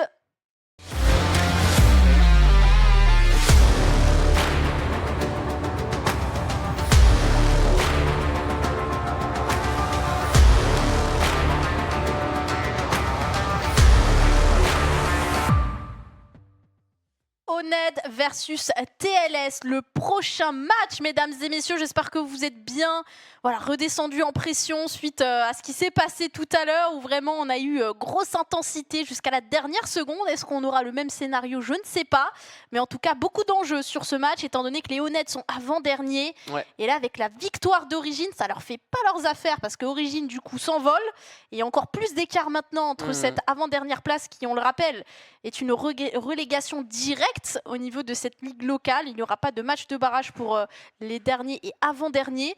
Et donc là, pas le choix pour cette équipe de Oned. Il va falloir réussir à trouver déjà leur première victoire pour commencer à recoller et espérer sur une dernière journée tenter de s'extraire de cette avant-dernière position, tandis que les TLS, eux, continuent sur une belle performance, qui sont en train de remonter au classement, 3e à l'heure actuelle, il me semble, et qui ont la possibilité d'aller chercher ce top 2. Ouais, c'est à leur portée. Genre vraiment, il n'y a pas de galère là-dessus. Si on doit prendre la théorie, mais la pratique, on sait que c'est différent, mais la théorie mettrait évidemment TLS en très bonne position pour aller justement chaparder les 3 points. La victoire est passée à 15 au global. La Team Oned, si jamais elle gagne, va pouvoir rejoindre Yonko eSport, plus ou moins, non, juste un point derrière à la 7e place. Donc on serait effectivement 8e et on sait que chaque point compte. On voit Vloki, Torgol, Matou et Blood qui sont ici présents. Matou et toute son équipe qui ont fort à faire, mais qui ont envie de bien faire les choses face aux TLS, qui ont montré que oui, c'était compliqué en Ligue 1, mais en Ligue 2, c'est tout bueno pour eux. Voilà, après un début difficile, on a réussi à reprendre le chemin des filets. On a envie de très vite retrouver le goût et la saveur de cette EVA Ligue 1. La Team Oned qui, comme tu l'as dit, n'a pas encore trouvé ses repères, trouvé ses marques. Il y a un petit peu... En fait, le souci de cette équipe de Oned, c'est qu'on a des opportunités qu'on ne concrétise pas. Tout à fait. C'est vraiment, je pense, le maître mot là-dessus, parce que déjà, le dernier match nul est synonyme un peu de défaite, étant donné qu'on aurait dû l'emporter. Il fallait gagner contre Yonko. Les Yonko qui nous font une remontada incroyable sur une Helios Station, alors qu'on était à 6% de la victoire. En plus, Helios, tu as juste un point et c'est terminé. Malheureusement, on s'est un petit peu désynchronisé. En fait, c'est ça le souci d'Oned, c'est qu'on a déjà eu l'occasion de le voir par le passé, où on est devant au score, on arrive à aller chercher les 60-70%, et ensuite on comprend pas. D'un coup, on se fait stopper. Et après, c'est la dégringolade. On a l'impression que tout est désynchro, on se précipite, on n'arrive plus du tout à jouer ensemble, à revenir jouer les retakes. Une seule suffirait en plus, souvent, pour venir créer la différence. Mais c'est souvent terminé et on n'arrive pas. Alors, on a réussi une fois à quand même marquer une victoire sur une carte où justement ils étaient un peu bloqués aussi, mais ils s'en sortent, mais ça fait seulement match nul. Et c'est ça le souci, c'est qu'on ne va pas concrétiser et donc on ne va pas chercher des victoires. Et malheureusement, des nuls, c'est bien. Malheureusement, des défaites en plus, mais donc sans victoire, on n'arrive pas à avoir des points pour se sortir de cette avant-dernière place. Et au contraire, les TLS, eux, c'est tout l'inverse. Et TLS, par contre, on est remonté en furie, on enchaîne bien, on est vraiment sur... alors, il y a eu un match nul dernièrement face à PAF, donc les premiers, mais sinon, on était sur 3 victoires consécutives, plus un petit match nul face au premier, donc vraiment, on est sur une bonne spirale. Bien, totalement. Au vu du début de saison qui a été un peu plus compliqué, parce que vous le voyez, cette équipe de TLS, Torag, Matt, Vitalde et Get, Vitalde qu'on avait eu justement en interview la semaine dernière, qui nous avait dit, voilà, on travaille, on a incorporé des nouveaux joueurs, donc il a fallu un petit peu de temps pour tout mettre en place, mais là, on sent que justement, le travail paye. Et il continue d'être sur cette optique de vouloir aller chercher cette 2e place et remonter en Ligue 1. Ouais, clairement, c'est leur objectif, ils ne se sont jamais cachés de ça, et c'était vraiment très au fait et avec une assurance assez légitime. C'est vrai que quand tu viens de Ligue 1, on peut dire que tu as trébuché pour très vite remonter. Et c'est bien de pouvoir justement allier la parole à l'action. On va voir maintenant ce que va choisir la team Oned, puisque en dessous, en termes de classement, c'est elle qui va avoir le choix au niveau du map pool. Et j'imagine en tout cas qu'on partirait, parce que c'est un peu la map signature de la team Oned, Polaris. Donc j'imagine que Polaris fait au moins partie du map pool. Maintenant, reste à savoir si TLS, les petits coquins, vont la ban. Tout à fait. Bien sûr, parce qu'effectivement, s'il y avait une carte sur laquelle on est quand même à l'aise pour cette équipe de Oned et on a montré de belles choses, c'est bien cette Polaris. Maintenant, est-ce qu'on va la laisser ouverte? Pour l'instant, on banne Artefact du côté de Oned, ban de Outlaw pour TLS. On ne veut pas partir sur cette carte assez particulière. C'est vrai que du côté de cette équipe de TLS, on a déjà vu des bans Outlaw Horizon, du Engine, du The Cliff, de l'Artefact également. Donc a priori... On va pouvoir normalement partir sur une Polaris pour les Je Oned. pense, ouais. Assez logiquement. Maintenant, les TLS, c'est quand même assez ouvert. Il y a de quoi faire. On a déjà vu de l'Helios, on a vu de l'Atlantis. Bon, maintenant, je me souviens pas exactement ce qu'il y avait dans ce pool en particulier, mais beaucoup d'Helios ce soir. Moi, ça me fait plaisir parce qu'il y a des fois, on la voit très peu. Clairement. Et là, ça y est, j'ai l'impression que sur la fin de saison, maintenant, Helios, comme c'est une carte aussi stratégique en plus de la bagarre, ça fait un peu un compromis. Ouais, c'est le meilleur des deux mondes, comme un peu ce qu'on a sur Atlantis. C'est vraiment des cartes qui sont très cool, qui sont très appréciées, je pense aussi de la part des joueurs. Moi, ça fait vraiment partie de mes maps préférées. J'imagine que toi aussi, tu dois avoir une certaine appétence à jouer ces deux maps-là. Et Polaris, d'entrée de jeu pour justement la team Honnête, comme prévu la map Wario, qui on l'espère va justement débuter très fort et permettre à cette team Honnête de prendre le premier point pour Montauban. Et puis après, on laissera l'histoire s'écrire, hein, bien évidemment, pour cette équipe. Est-ce qu'elle arrivera enfin à finir son assiette ou est-ce qu'elle va manger la feuille de match comme elle l'a fait malheureusement un peu trop souvent? Grand point d'interrogation, évidemment, ça c'est mon point de vue. Oui. Mais Toulouse a d'autres idées en tête. Ah bah ça, c'est clair. Est-ce que la Polaris va pouvoir aller à l'avantage de ces Honnêtes? En tout cas, on leur espère, on leur souhaite, parce que c'est vrai que si on part en plus en désavantage en ayant perdu cette carte, ça semble compliqué, donc on n'a pas le choix. Maintenant, on peut compter quand même sur une équipe bien en place, avec un Torgol à l'Atlas souvent très affûté, une Matou aussi qui fait la différence. Et justement, on va starter plutôt tranquillement, parce que vous le savez, sur Polaris, on va d'abord aller chercher un petit peu l'espace, le contrôle de carte avant justement le point. Et c'est l'idée de tout le monde, hein. On est quand même, on part du chaud au froid par rapport à la game d'avant où ça partait dans tous les sens. Cette équipe mettait beaucoup de rythme. Là, l'équipe Honnête des TLS, souvent il y a quand même pas mal de tactique avant d'aller chercher un peu plus de rythme et de kills. Et justement, ça va être la première chose. On voit que Get essaye d'attirer un peu ses données sur ce point A, mais pour l'instant, on ne prend pas.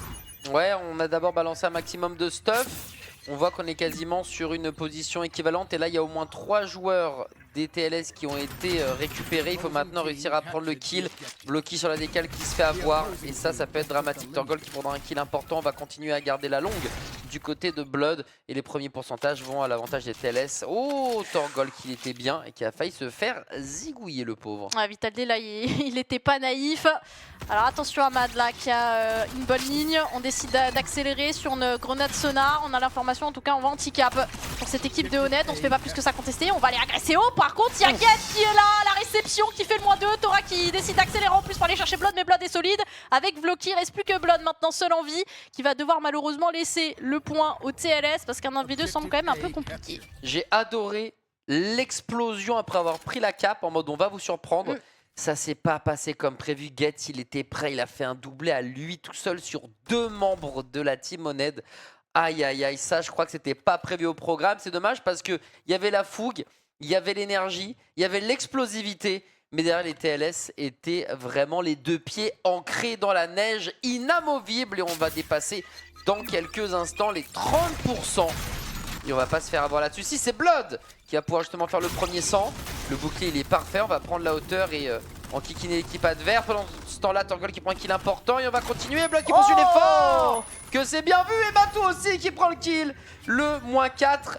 Miss Pikachette, il est clinique. Ah, franchement, c'est bien amené par cette équipe de Honnête et c'est pour ça qu'on sent qu'ils sont vraiment, c'est vraiment leur carte de cœur, hein, Polaris, parce qu'ils arrivent toujours en fait à reconstruire le jeu, que ça passe par le couloir back. Attention alors que Mad qui va aller chercher Torgol, assez solide. On va aller trouver un petit peu d'espace dans ce couloir back avec Torgol. Attention Vloki là, il faut que la formation soit passée.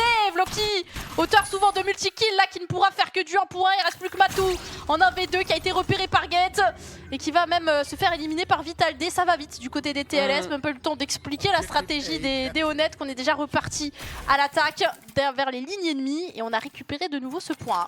Ouais, c'est dommage, on n'arrive pas à gagner tous ces duels et on a des informations précieuses du côté des TLS. Blood qui va changer d'arme évidemment, pas mal de fois aussi. Peut-être que l'information passe moins bien du côté de la team Honnête alors qu'elle est vraiment carrée dans l'axe pour cette équipe des TLS. On va peut-être prendre la hauteur vraiment et là normalement ça va sniper. Oh, dommage, pour moi elle y était. Ah ouais. Dommage Torgol. Où cette équipe de Honnête avait perdu son map pick. Ah, petit kill admit sur Vital'D du coup. Il va falloir surveiller ça de près. Matou qui surveille les arrières. Vloki qui tire bon. Attention à Get tout de même, mais il y aura bien un petit revenge. Les Honnêtes qui vont pouvoir justement stopper la première offensive de ces TLS, récupérer le point et pouvoir justement cette fois-ci se positionner, on le voit.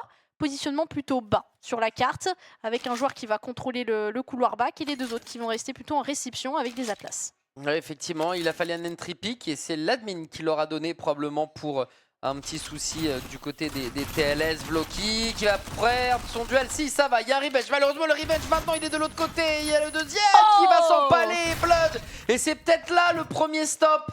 Miss Pikachu, il est peut-être là le premier stop qu'on attendait. Matou qui va se faire scalper, mais le revenge de Blood, évidemment, le 1v1, V1, V1. Et il y avait un joueur de plus. C'est Blood qui, en faisant ses 2 kills consécutifs, lui permet de rester en vie. Et le dernier debout reprend le point. Et là, on va s'infiltrer derrière. J'aime beaucoup ce qui se passe. On varie là du côté de Honed et ça peut surprendre totalement. Et on voit Wadaldo et on va faire le doublé du côté de Torgal. Attention à Vital D qui vient de réapparaître. Le triplé. Les Honed qui ont passé la deuxième. Cette petite variation stratégique de positionnement va leur permettre de pouvoir repasser devant en termes de pourcentage. Et quelle agression très haute. On décide de vouloir récupérer dès l'entrée du spawn des TLS. On veut se bagarrer pour les Honed. Ok, je vois ça. On a envie effectivement de continuer à mettre la pression. On a l'information. Il y en a au moins un. Ça va tirer à côté. Vloki qui s'en sort, qui a passé sur l'aspect. Matrou qui se fait éliminer. Malheureusement, Vloki aussi, c'est du 2 pour 2. Et Torgal, une fois de plus, qui vient de sauver son équipe. Il a l'information et Vital D qui n'a pas vu. Et qui va se faire scalper. Blood en plus de ça qui était en embuscade là-haut. Ouah, Torgal à 11 éliminations qui est on fire. Bis repetitas, un triplé pour venir conclure ce positionnement très agressif. Et on va repartir encore une fois pour cette équipe des Honed. On va jouer en 2-2, même stratégie, ça a fonctionné une première fois, on réitère. Alors est-ce que cette fois-ci les TLS vont jouer autrement, avec notamment des grenades pour venir dézonner. Vloki, Torgal, Matou, Tiamo. Et c'est l'hécatombe encore une fois, les TLS qui n'ont pas le temps de s'exprimer, n'ont même pas le temps de sortir de leur spawn, qui se font éteindre. Mais quelle réponse de la part des Honed. Justement, c'est la réponse à ce que tu disais, mon cher Adibou, ils t'ont entendu. Et ils ont sorti les griffes, ils ont tout sorti là. Ah, le couteau entre les dents, je vous l'ai dit, le katana aiguisé, la grosse clé mort sur l'épaule, 92% Blood. L'entry pick, c'est peut-être maintenant. C'est peut-être maintenant, attention, le revenge. Oh, Matou qui scalpe et maintenant il faut y aller, il faut forcer. Vloki qui est sur le point, qui va les prendre à revers. Et la Team Honed qui va probablement l'emporter. Incroyable, alors qu'ils étaient menés quand même globalement. Il y a un retard, tu l'avais souligné, Miss Pikachu. Et qui là vont presque faire l'exploit. L'avant-dernier face au 3e. Et la Polaris restera du côté de Montauban. Incroyable retournement de situation et ce kill admin a totalement changé la game. Ah là, c'est ce qu'il fallait faire pour les Honed. On l'avait dit, on l'avait un petit peu analysé, on n'avait pas le temps de se positionner pour réceptionner les TLS. Dès qu'on a pu le faire, parce que justement, il y a eu une petite opportunité avec ce petit kill admin, on a eu le temps de pouvoir un petit peu jouer un jeu. Et là, les TLS sont pas sortis. Et en plus, le pire, c'est qu'on le fait une fois, on le fait deux fois, et après derrière, du coup, on a peur pour les TLS. On le refait pas une troisième fois, on joue derrière avec des joueurs qui vont venir en contre-temps pour venir après surprendre. Que dire parfait. Merci les Honed, vraiment merci, parce que c'est vrai que pour le coup, c'est dur quand t'es avant-dernier, quand t'arrives pas à trouver de victoire. Ils ont toujours pas de victoire les Honed. Et ça me fait plaisir de voir quand même que pour le coup, on arrive à faire... Ah, on vient d'avoir une petite information. Donc le kill admin de Vital D, c'est parce qu'il était mort avant la pause. Donc c'est juste pour rééquilibrer voilà, ce qui s'était passé sur parce que forcément le temps d'amener une pause, bah, il y a eu des choses qui se sont passées, donc pour rééquilibrer. Donc rien d'important. Voilà, c'est pas un problème parce qu'il y a eu une erreur du joueur, il s'est fait kill admin. C'était juste pour rééquilibrer au niveau de la pause. Donc en tout cas, voilà, les Honed ont bien joué. Quelle belle opération pour eux. Par contre, les TLS, quoi qu'il arrive, il faut au moins aller chercher le match nul. Parce que attention, sinon on va pouvoir s'envoler pour certains. Et là, ça me fait plaisir. Franchement, je suis contente pour les Honed parce que il y a ce potentiel. On l'a vu justement, cette équipe avec un Torgal, avec un Vloki, avec un Blood, avec un Matou. Et il y avait souvent toujours un petit truc qui coinçait, où on s'effondrait un petit peu. Et là, pour le coup, c'est eux qui sont venus avec, comme tu l'as dit, la rage au ventre, le couteau entre les dents, venir s'imposer, mettre leur jeu, agresser, s'exprimer.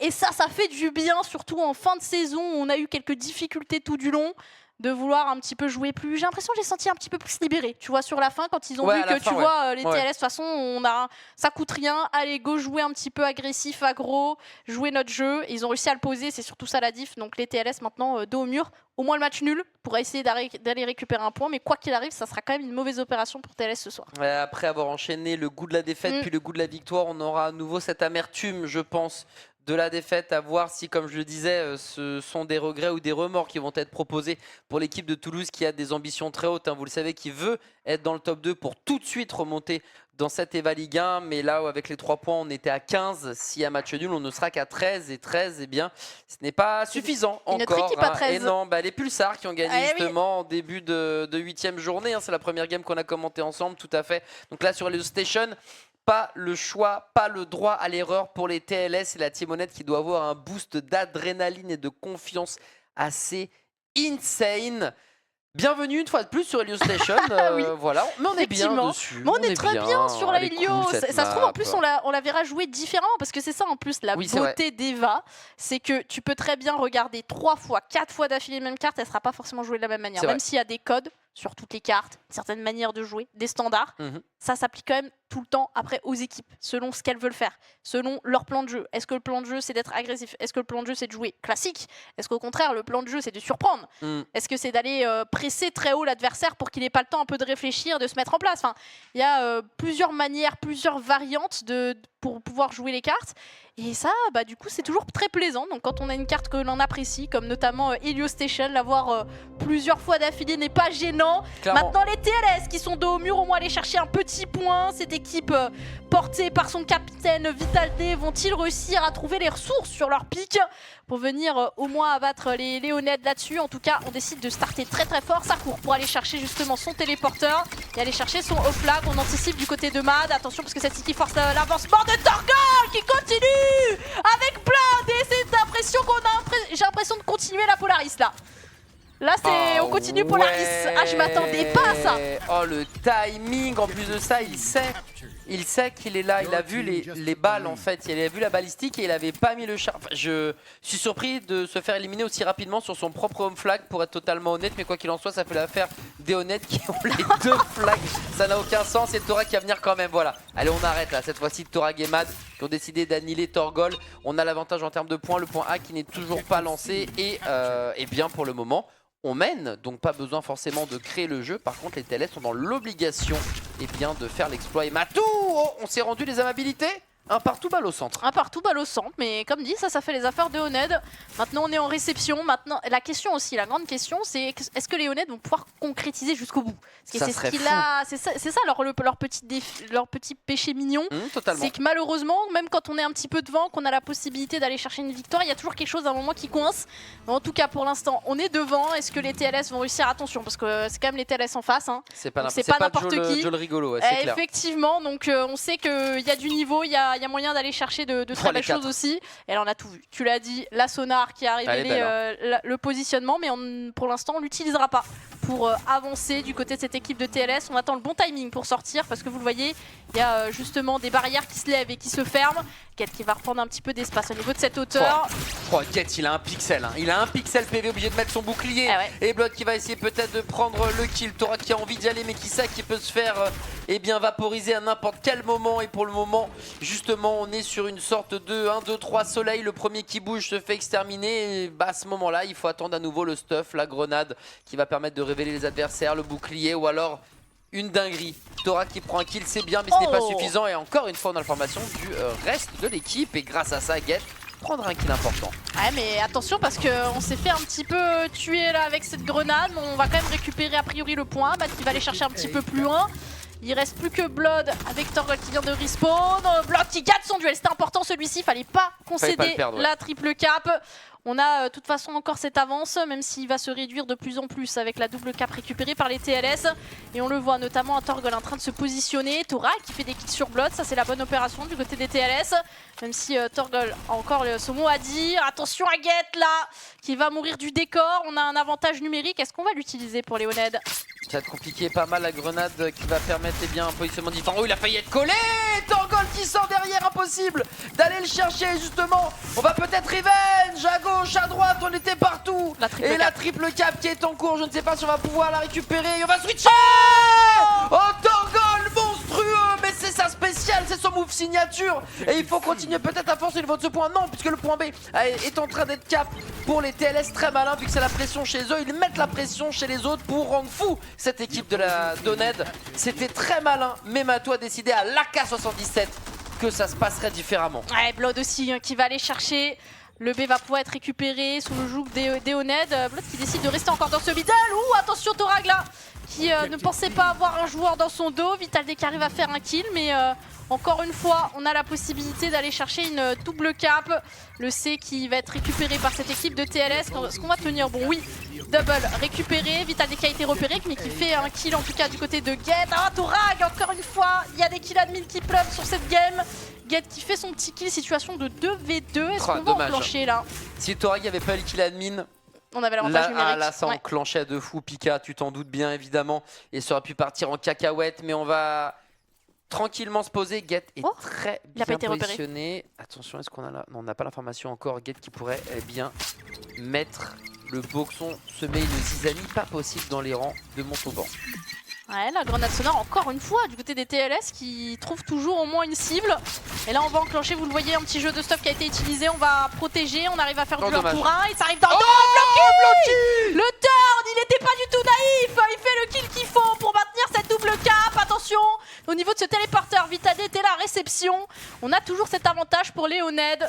2v2, les TLS n'ont toujours pas trouvé la solution pour venir récupérer un point supplémentaire. Oh la folie, et derrière Blood qui va réussir à prendre au saut, j'ai dit au saut comme au Warden. Vloki qui prend le kill sur Thorag. Socom, je crois que c'est dans Metal Gear Solid. Je crois que j'ai mon cerveau il a twisté, je crois que ça ressemble beaucoup à cette arme là. Bref, on s'en fout. Léonette qui sont en train de le faire petit à petit, alors c'est loin d'être terminé, il n'y a que une quinzaine. La triple 2%. Ah non, par contre, ça c'est gourmand, Torgol. Oh là là, il est en train de bloquer le téléporteur. J'ai eu peur. Ah mais l'avantage c'est que du coup il oblige cette équipe de TLS déjà d'aller défendre encore son point. On va voir si Matt va réussir à trouver un petit timing. En tout cas Vloki arrive à trouver un kill sur Thorag. On le voit, Matt qui est en train de se faufiler. On esquive les balles tant qu'il met bien que mal. Et là derrière Blood par contre qui était en chasse. À travers la grille en plus de ça. À travers la grille on a l'information, on entend courir et attention parce qu'on va se rapprocher déjà des 80% pour Leoned. Oh, c'est terrible, c'est terrible. On va bientôt partir avec les 30% supplémentaires. Matou qui vient de se faire sniper. Torgol qui décale un tout petit peu trop tôt sans l'arme au niveau de la visée. Et ça ne pardonne pas. Le -2, le -3 même qui va permettre à cette équipe de TLS enfin de poser le pied sur le point et de faire pourquoi pas même une triple cap si c'était osé. Et ça va être le cas. Et attention parce que en face on a de quoi scalper Matou si elle court, faut qu'elle court vite. Ah, j'ai peur parce que là c'est littéralement un scénario qu'on a déjà pu voir. Alors peut-être Torgol qui va récupérer son point, il en suffit peut-être d'un. Alors mathématiquement je sais pas si ça passerait pour Leoned. Mais déjà aller récupérer le sien serait pas mal. Matt qui arrive à trouver un kill sur un jeu de stuff. Loki toujours solide hein. Et attention Get dans le dos qui pourrait faire mal. Get le -1 mais il y a toujours au moins un joueur pour venir trade. C'est bien fait de la part d'Eoned. On est en situation de 2v2. Va falloir calmer un peu le jeu là parce que là ça s'excite un petit peu dans tous les sens. L'arrivée qui est bonne. Vital D la décale. Et attention là c'est l'hécatombe du côté d'Eoned. On va tenter encore une fois la triple 4 pour les TLS qui pourrait être fatale à cette équipe d'Eoned. Effectivement on est parti les chercher très haut, très loin. Et cette grenade qui vraiment rend fou cette équipe honnête qui est en train malheureusement de perdre pied au fur et à mesure. Attention à Torgol, le bouclier de Get est très bon, il faut pas le jouer, il faut pas le jouer, il faut pas le jouer, il faut pas le jouer, il faut pas le jouer. Il y a un bouclier, ne le jouez pas, attendez un petit peu. Voilà le point B récupéré, par contre on n'est pas bien, on a un duel très bon du côté de Torgol, c'est du 1 pour 1 avec Thora qui n'a plus beaucoup de points de vie. Et là, on a le désavantage, il faut aller vite et bien. Torgol qui surprend son adversaire. Et on va tenter encore une fois de mettre la pression. Oh, qu'est-ce qu'il est bien. Torgol. Alors peut-être dans le dos Torgol, oui, la prise en sandwich, elle est parfaite, elle est magnifique. Et là on n'avait plus le choix du côté des honnêtes, fallait récupérer une double K parce que ça commençait à remonter pour les TLS. Torgol qui va devoir tenir bon. L'homme peut-être de la situation, oui, le pré-shot. Et oui, le pré-fire qui connecte. 92%, allez, il faut tenir du côté des honnêtes pour aller chercher cette victoire face au TLS. Et du côté des TLS, on a plus le choix, il va falloir que le doublé de Matt qui sort de nulle part pour venir récupérer ce point C. Il reste plus que 5% du côté des honnêtes. Est-ce que ça va tenir bon alors que là, les 4 ont fait du côté de cette équipe de honnêtes. On arrive à trouver 2 doubles kills. La double K parce qu'elle sera suffisante, la simple là du côté des honnêtes. Matou qui est seul face au monde, faut pas le jouer, tu le sais bien, ça sert à rien. Oh, kill admin en plus de ça sur Get. Oh, le kill admin qui va peut-être changer. Thora qui se fait éliminer lui-même avec le décor et c'est fini. Tremblement de terre dans le sud de la France, la Timonade qui l'emporte et qui vient de chaparder cette game à Toulouse. Incroyable sur le papier. Eh bien c'est David qui vient d'abattre Goliath. J'ai chaud. Oh là là là là, j'y fus. Eh oui, mais quelle soirée! Oh là, incroyable! Ah mais la soirée exceptionnelle! Léonais, je vous ai dit de pas les enterrer trop vite. Ah franchement, j'apprécie. Vraiment, l'avant-dernière journée, les Honnêtes arrivent enfin à aller chercher leur première victoire. Elle est là, face à, en plus pas n'importe qui, hein. Face à TLS qui était sur une montée ascendante, on les voyait tellement solides, tellement aller chercher ce top 2, et pourtant, ils ont fait face à une équipe de Honnêtes. Justement, le derby à l'avantage de cette équipe de Honnêtes. Et ça part, et quand même, quand on refait l'historique, la Polaris, elle n'était pas donnée, hein. Il y avait 30% à l'avantage des TLS. Ils sont partis les chercher. Hein. On allait les chercher pour les Honnêtes, et quelle belle résilience, et surtout, quelle solidité qui leur manquait tout le temps. Parce qu'on le voit, hein, ça se joue à 3%, et habituellement, dans ce genre de situation, tu vois une Matou qui est toute seule, qu'il faut absolument pas pique. Il y avait toujours un truc, un petit quoi qu'on se désynchronisait, il y avait un pas de trop, et là, ça n'a pas été le cas. On tient bon pour les Honnêtes et on va aller chercher cette première victoire qui vont leur faire du bien au classement. On le verra un peu plus tard, même s'il me semble qu'on est toujours avant-dernier peut-être. J'ai plus tous les calculs mathématiques. Ouais, là, mais on va se passer rapproche. Effectivement à 7 points. Donc mais on se rapproche. Ouais, on va se rapprocher doucement mais sûrement au moins de la 8e place, s'extirper de la 9e. Ça paraît pas grand-chose comme ça, mais...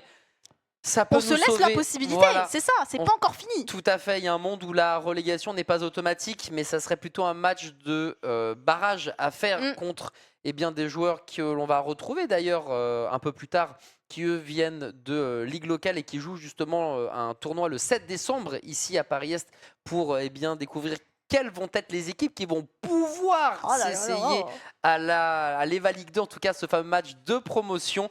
On n'y est pas encore. Et Toulouse, en vrai, alors je pense qu'il y a 2 points entre autres. J'ai trouvé que la Team Honnêtes a fait beaucoup de clutch individuels, il y a beaucoup eu de doublés, il y a beaucoup eu de flambeaux.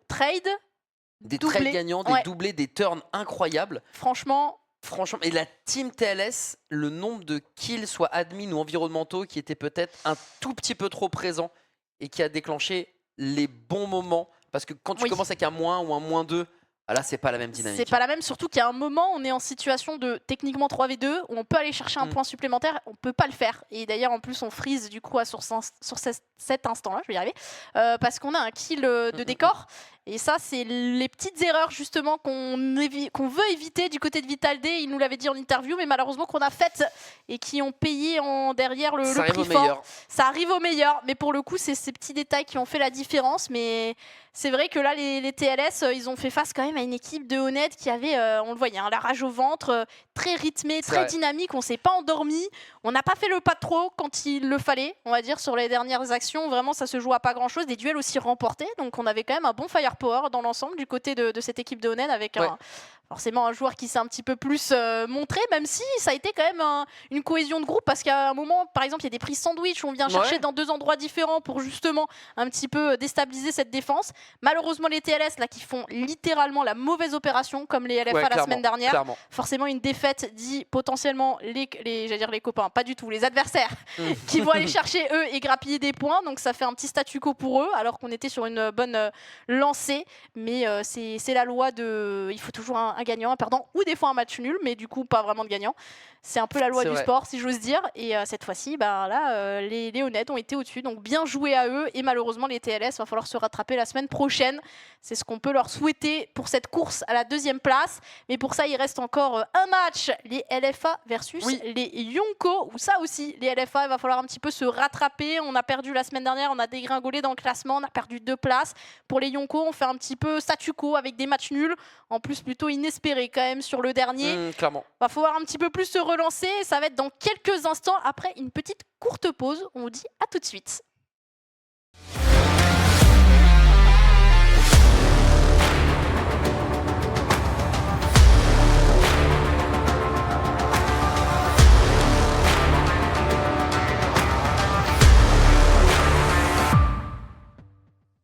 Avant-dernier match de cette soirée, on a vécu une game incroyable entre la Team Honnêtes et la Team TLS, mais c'est pas fini puisque les LFA vont jouer contre les Yonko eSports, et en termes d'explosivité et d'importance dans le classement, Ça aussi, c'est un match avec énormément d'enjeux. Ouais, effectivement, hein, les LFA qui ont perdu 2 places, qui se retrouvent maintenant 4e. Et là, forcément, avec la mauvaise opération de l'équipe de TLS, il y a un petit coup à jouer ce soir. Du côté des Yonko, c'est un petit peu l'inverse. On est 7e, on a 8 points, on fait un petit peu 2 matchs nuls consécutifs. On n'arrive pas à engranger pour sortir, en tout cas, de cette zone rouge qu'on ne souhaite pas garder. Parce qu'on vous le rappelle, hein, les 7e et 8e positions vont jouer un match de barrage. Et les 9e et 10e positions, c'est relégation directe. Donc forcément, on veut un petit peu s'extraire, surtout qu'on est seulement à 1 point de sortir de cette zone. C'est vraiment très serré cette partie-là du classement. Donc il va falloir trouver des opportunités et ça part maintenant avec une confrontation face à LFA. LFA, on va justement présenter un peu cette équipe. Subi, Tibbs, Tokiwata et Achiopi. Tokiwata qu'on a eu d'ailleurs il y a quelques semaines en interview qui disait que la fin de ce split était à leur portée. Malheureusement sur leur chemin il y a eu Origin et c'était pas prévu de leur plan cette petite défaite. Hein, Tokiwata qui très solide sur les appuis comme j'ose le dire. Tibbs aussi à un moment il avait fait aussi une très grosse game, je sais plus sur quelle carte exactement, mais je crois qu'il était en 11-1. Enfin voilà, on a des individualités capables de briller pour cette équipe de LFA qui ont un petit peu connu un petit peu tout, de la défaite, de la victoire, du match nul. Maintenant si on va aller chercher ce top 2, pas de choix, il faut gagner. Exactement, contre l'équipe du Grand Nord des Hauts-de-France.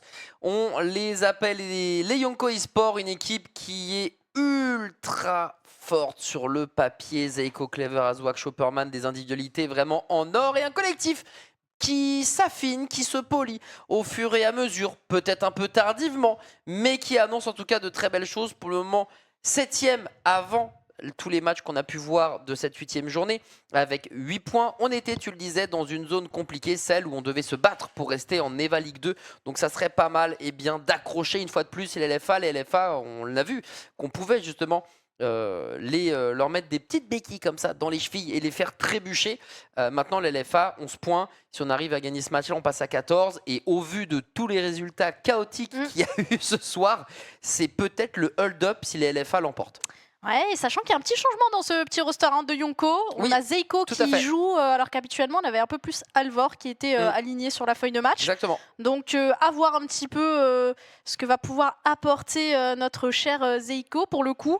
C'est vrai que cette équipe est très portée sur de l'explosivité, parce que c'est d'ailleurs un moment quand ils jouaient peut-être un petit peu trop calmement, on sentait que c'était pas trop leur ADN et qu'ils s'en mêlaient un petit peu les pinceaux. Finalement, on a réussi à retrouver un peu une meilleure état de forme avec une victoire face à Perks, un match, une défaite face à PAF, mais qui était plutôt promettante. Et c'est pour ça que c'est dommage. Face à Oned, on vient chercher un match nul déjà inespéré, mais c'est pas le visage qu'on aime voir de cette équipe de Yonko. Alors est-ce que ce soir on va avoir autre chose qui est sûr, c'est qu'ils ont travaillé, ils nous ont dit que voilà, ça a travaillé un petit peu le côté stratégique, la théorie, parce que forcément il y avait aussi un peu d'inexpérience en début de split. Là on arrive sur la fin du split, donc on a une version un petit peu plus approfondie de cette équipe de Yonko. Maintenant il y a eu quand même un petit changement dans le roster, donc à voir comment ça va pouvoir s'imbriquer. Et le retour de Silva, c'est vrai qu'on n'a pas eu de Silva depuis un petit moment là. Ah, et The Cliff aussi, hein. Oh, The Cliff non plus, c'est pas une map qu'on voit tous les jours comme une Helios ou une Atlantis, et on est en vrai sur deux équipes qui aiment la bagarre, qui aiment se battre, qui sont très forts individuellement, les LFA depuis le début de la saison et même lors du premier split. Je trouvais qu'au niveau personnel, individuel, on était vraiment sur des gars hyper talentueux. Et là on va se retrouver sur Silvaz et Cliff. Deux équipes qui aiment se bagarrer justement, qui aiment cette fougue, qui aiment cette explosivité, sauf que il y a des règles. Ah bah oui. Et sur Silva, il y a beaucoup de règles, il y a beaucoup de placements, il y a beaucoup de stuff. Et mine de rien, sur The Cliff, bah, c'est pareil, peut-être moins punitif, certes, mais c'est pareil. Donc on est vraiment sur quelque chose d'intéressant parce que ça sera la même note, et à savoir si justement on va pouvoir travailler de concert pour Yonko eSports, parce qu'on sait que les LFA, eux, ils peuvent le faire. Effectivement, Silva en plus qui n'a pas été joué pour l'instant sur ce split 2 pour cette équipe de Yonko. Donc on tente un petit peu un pic, en tout cas peut-être un peu moins prévisible pour le coup. Et du côté des LFA, The Cliff, on l'a joué qu'une seule fois et on s'en est sorti avec une petite victoire face à Perks. Et alors que du côté des Yonko, on l'a également joué face à Pulsar et on s'était imposé. Donc à voir ce que ça donnera sur The Cliff, mais en tout cas, on n'a pas eu l'occasion de les voir beaucoup de fois dessus. Et là, Silva, c'est pareil, me semble, du côté de cette équipe de LFA. On l'a jamais joué sur ce split. Je revérifie un peu cette info, mais oui, on l'a jamais joué. Donc pour le coup, ça va être intéressant. Est-ce qu'on s'attendait à ce petit pic de la part de Yonko? Peut-être pas, mais tu l'as dit, il va falloir bien jouer avec son stuff pour venir dézoner, pour venir prendre de l'espace avant d'aller récupérer ce point. Et ça va être à celui qui va réussir à prendre les premiers pourcentages, parce qu'après forcément quand tu réceptionnes c'est pas la même chose que quand tu dois attaquer. C'est un peu plus facile en effet, heureusement qu'il y a des nouvelles armes justement pour pouvoir t'aider. Cette grenade qui va révéler le positionnement, je pense que c'est vraiment quelque chose de très précieux qui te donne beaucoup d'informations, et on le sait, le savoir c'est le pouvoir dans les FPS, notamment sur des jeux de stratégie on va dire. C'est hyper important de connaître qui et où, pourquoi, pour balancer le stuff au bon endroit et au bon moment. Donc ces nouvelles armes vont peut-être justement aider ces équipes à être un peu moins statiques. Et puis on va voir aussi les démarrages. On a vu très peu de démarrages hyper agressifs. La plupart du temps, c'est le mode comme on le dit régulièrement, Squid Game, où tu n'as pas le droit de bouger, sinon tu te fais, scalper directement, la balle pouf entre les deux yeux. Donc ça va être la grande surprise. Qui osera être plus agressif que l'autre? Qui osera peut-être prendre les rênes de cette Sylva? On va justement le savoir dans quelques instants, puisqu'on se téléporte dans cette game. Et juste après d'ailleurs, on essaiera de rejouer le match pot-au-feu contre Obsidium, le premier contre le deuxième. La soirée est loin d'être terminée. Il y a encore de très belles choses à venir et on s'embarque pour la jungle, un petit peu de verdure, on va changer un petit peu de décor. Et justement, on l'a dit, c'est le Squid Game de Tibbs qui vient littéralement scalper Clever. Zeiko de son côté, un magnifique doublé en changement d'arme. Et là, la confrontation est directe. On voit qu'on utilise un petit shield là du côté de Chopperman pour essayer de rester en vie. Tokiwata, on voit la petite tête qui essaye de dépasser, mais finalement on va pouvoir récupérer le point sans être contesté. Ouf, Chopperman qui a failli se faire justement éclater par Tokiwata. Et Clever qui va prendre sa revanche justement sur le star player de cette équipe de Life Augmented. Choppy qui va détruire le prodige Chopperman à coup d'Atlas. Mais on l'a dit, maintenant que le pourcentage est dans les mains de Yonko, il va falloir enclencher du côté des LFA, et pour cela il va falloir faire plusieurs kills. Choppy qui prend ses responsabilités, la -4 explosive. Grenoble qui réussit tout simplement à faire taire toute l'équipe des Yonko. Blizzard en pleine jungle, j'avais jamais vu ça. Alors là pour le coup, entre le démarrage explosif et la reprise instantanée des LFA qui fonctionne, on va les chercher dans les lignes ennemies, sans même la prise des hauteurs protocolaires comme on fait habituellement.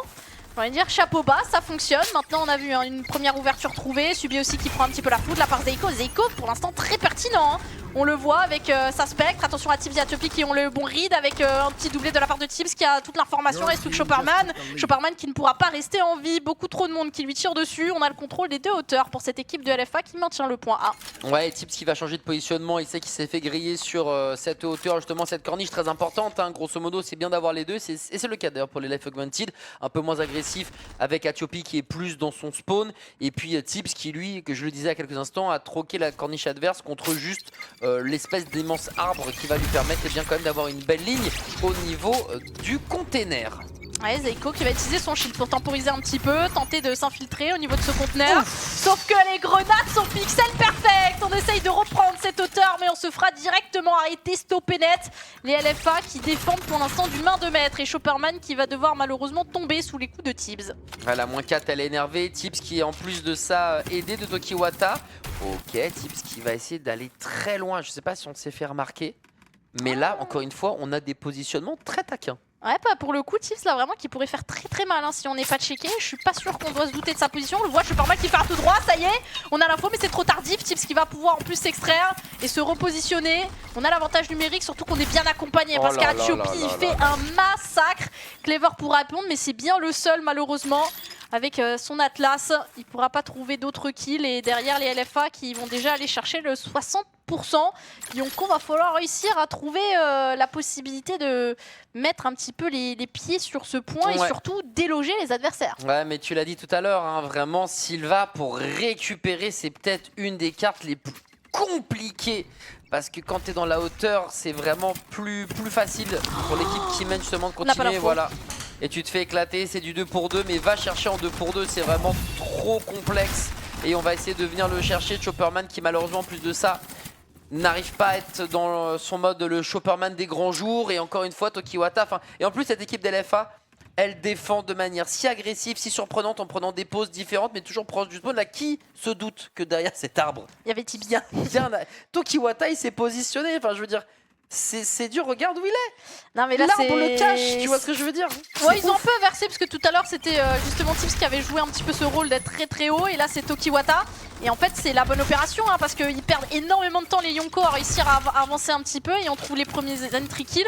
Du coup les Yonko là qui sont en grande difficulté, on essaye de sortir mais il y a toujours un joueur pour venir trade et là il reste plus qu'Azwok en situation de 1v2, il y a 98%, il n'y a pas le choix, faut mettre le pied sur le point, il sait, pour handicap mais c'est trop tardif. Les LFA qui arrivent à s'en sortir mais encore une fois avec un jeu stratégique et on le voit Tibbs avec 12 kills. Je m'attendais pas à un positionnement aussi haut, si c'était possible même de se mettre position tôle c'est clair. Ennemi. Alors celle-ci, je l'avais pas, tu clairement. vois. Et Tokiwata, arbre, juste à côté. Non mais c'est ça qui est ouf, c'est que défense hyper agressive. Et là où le gars se dit, je vais pas me faire avoir, il est tôle. Ah, il est l'arbre. Non, il est pas. C'est très bien amené. Non, vraiment. Effectivement, c'était bien vu. On n'a pas réussi à avoir assez d'entry pick pour pouvoir être assez agressif. Et puis derrière, on verrouillait tout le temps. Donc la défaite des Yonko eSports, elle n'est pas. Malheureusement, elle est logique. Je pense qu'on peut pas trop s'en vouloir. Il y a peut-être eu aussi un peu moins de réussite sur les duels directs. On sait que cette équipe, elle aime se battre, elle aime la bagarre. Elle est très douée normalement vis-à-vis de ça. Bon, là, aujourd'hui, c'était pas le cas. En tout cas, sur Silva. C'était pas le cas. Heureusement que The Cliff, ça reste aussi très bagarre. Ils n'ont pas réussi parce qu'ils se sont fait surprendre. Bien sûr. C'est le positionnement qui a fait, je pense, 90% du boulot. Alors bien évidemment, il fallait gagner aussi les duels. Il y a eu certains duels remportés longue distance à l'Atlas qui permettent de déverrouiller et de temporiser toujours un petit peu les offensives. Mais ce qui est sûr, c'est que le maître mot sur la Silva, c'est surprise. Et là, alors que c'est justement les Yonko qui piquent Silva, c'est les LFA qui surprennent sur la carte. Donc j'aime bien parce que souvent on a eu Tokiwata qui nous disait qu'il était plutôt alerte, en tout cas lors d'une confrontation face, je crois au NED où on avait sorti une Outlaw, il s'en doutait en tout cas qu'une Outlaw pouvait sortir. Donc j'ai l'impression qu'au niveau de la préparation d'avant-match pour un peu les pics, on se doute potentiellement, on arrive à plutôt read les cartes sur lesquelles on va se faire emmener, mais en tout cas la Silva était pas dans le bingo des, en tout cas là des Yonko sur une domination aussi certaine et surtout un plan de jeu plutôt intéressant. Et maintenant il y a une The Cliff pour se rattraper. Les Yonko qui sont spécialistes des fois de revenir sur un fil et de venir aller chercher un match nul. Est-ce que ça sera le cas sur The Cliff? On leur souhaite en tout cas.